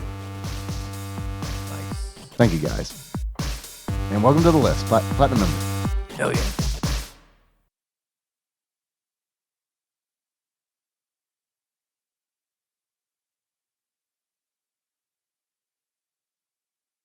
So something I just want to mention, I'm sad about it, so I'll just bring it up at the end of the show. I had to say goodbye to River Cat. No, fuck no, dude. No. Fuck no, dude. He developed lung cancer. Fuck. Never would have thought. Man, he didn't even smoke. Nope. Nope. So How I mean, old was he, his man? kidneys. He's 17. Wow. So he was in his kidneys were failing. He was on a lot of dude. medications, and then he just stopped eating and was just laying around. It was kind of cold. Ugh. Took him to the vet, and like severe lung cancer. So That sucks, man. I'm sorry. I went down. Melissa and I went down. Said goodbye. Jacob came up later that night, and Jacob stayed and just kind of held him until that next morning. They went and had him put to sleep because he was just miserable. Yeah. So Did you get him cremated? I don't know. I don't know what happened. I was just like, I went down and loved on him and took pictures and recorded his purr on my phone. Oh. yeah. And then I just couldn't handle it anymore. So, Yeah. because man, best cat. Everyone has that one pet, Yeah. and that's my pet for the rest of my life. Mm-hmm. Sure. We had a really old cat that passed away. He just died of natural causes. He was like 21. But we had him cremated and put him in a little jar. Melissa was talking about that because there's a lot of cool stuff you can do. Yeah, and it's like $100 to get it done. But Yeah. I'm sorry to hear that, dude. That Yeah, sucks. that does suck really Cat, bad. good cat. We're just waiting on Kara to die so that we can cremate her and put her with with her son who died, Cosmo, and then Ein, because we had those three together. So yeah, we'll mix their ashes together and yeah. Yeah, my cool. remaining indoor cat, his name's Verbal. He's a tiny little guy. He's always been small. He's one of those cats who yell, like, Yeah. you know, the ones. Good subreddit. Good subreddit. Oh, that's a subreddit? Yes. Oh, no. Yes. Is that like cats dancing to techno? No, it's Well, just they're cats. just like- Very vocal. Just loud meows, like, and you wouldn't expect it out of him. And he's like 15, 16 years old, yeah. and he's always been really skinny and frail. Yeah. He seems healthy, but he just I don't know. We're just kind of waiting on him to go too. But I've had him a really long time. His name was, when I got him, he was a litter he was in a very small litter of 4 cats, and the guy that I got him from named them after the 4 horsemen of the apocalypse, and Verbal started out as Pestilence. But when I got him, I named him Verbal because he was so loud. Yeah.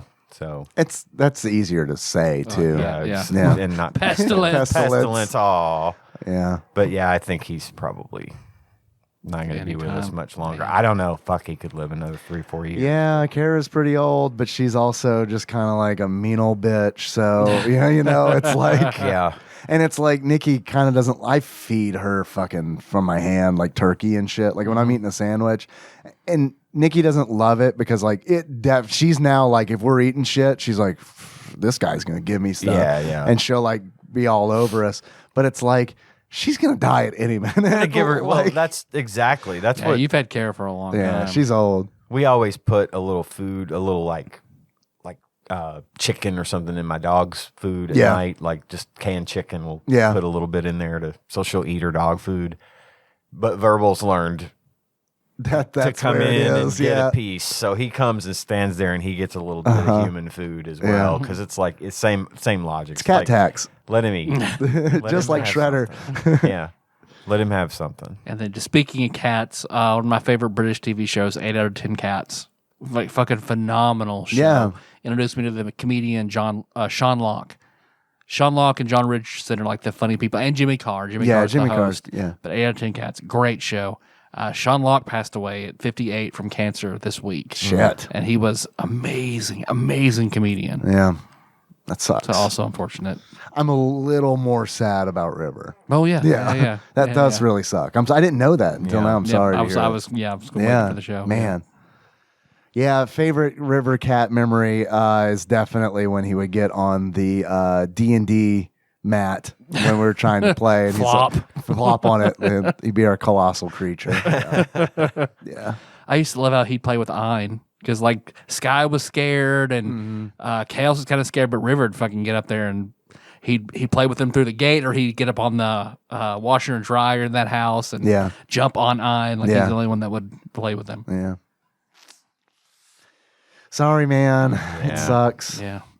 But no one asked me how my cats are. I got no more cats to ask about. Get a cat. You gotta get a cat. I'm not. Get a cat. Part Keep of it me out wants here. to. We've talked about having a garage cat. Yeah, garage cat.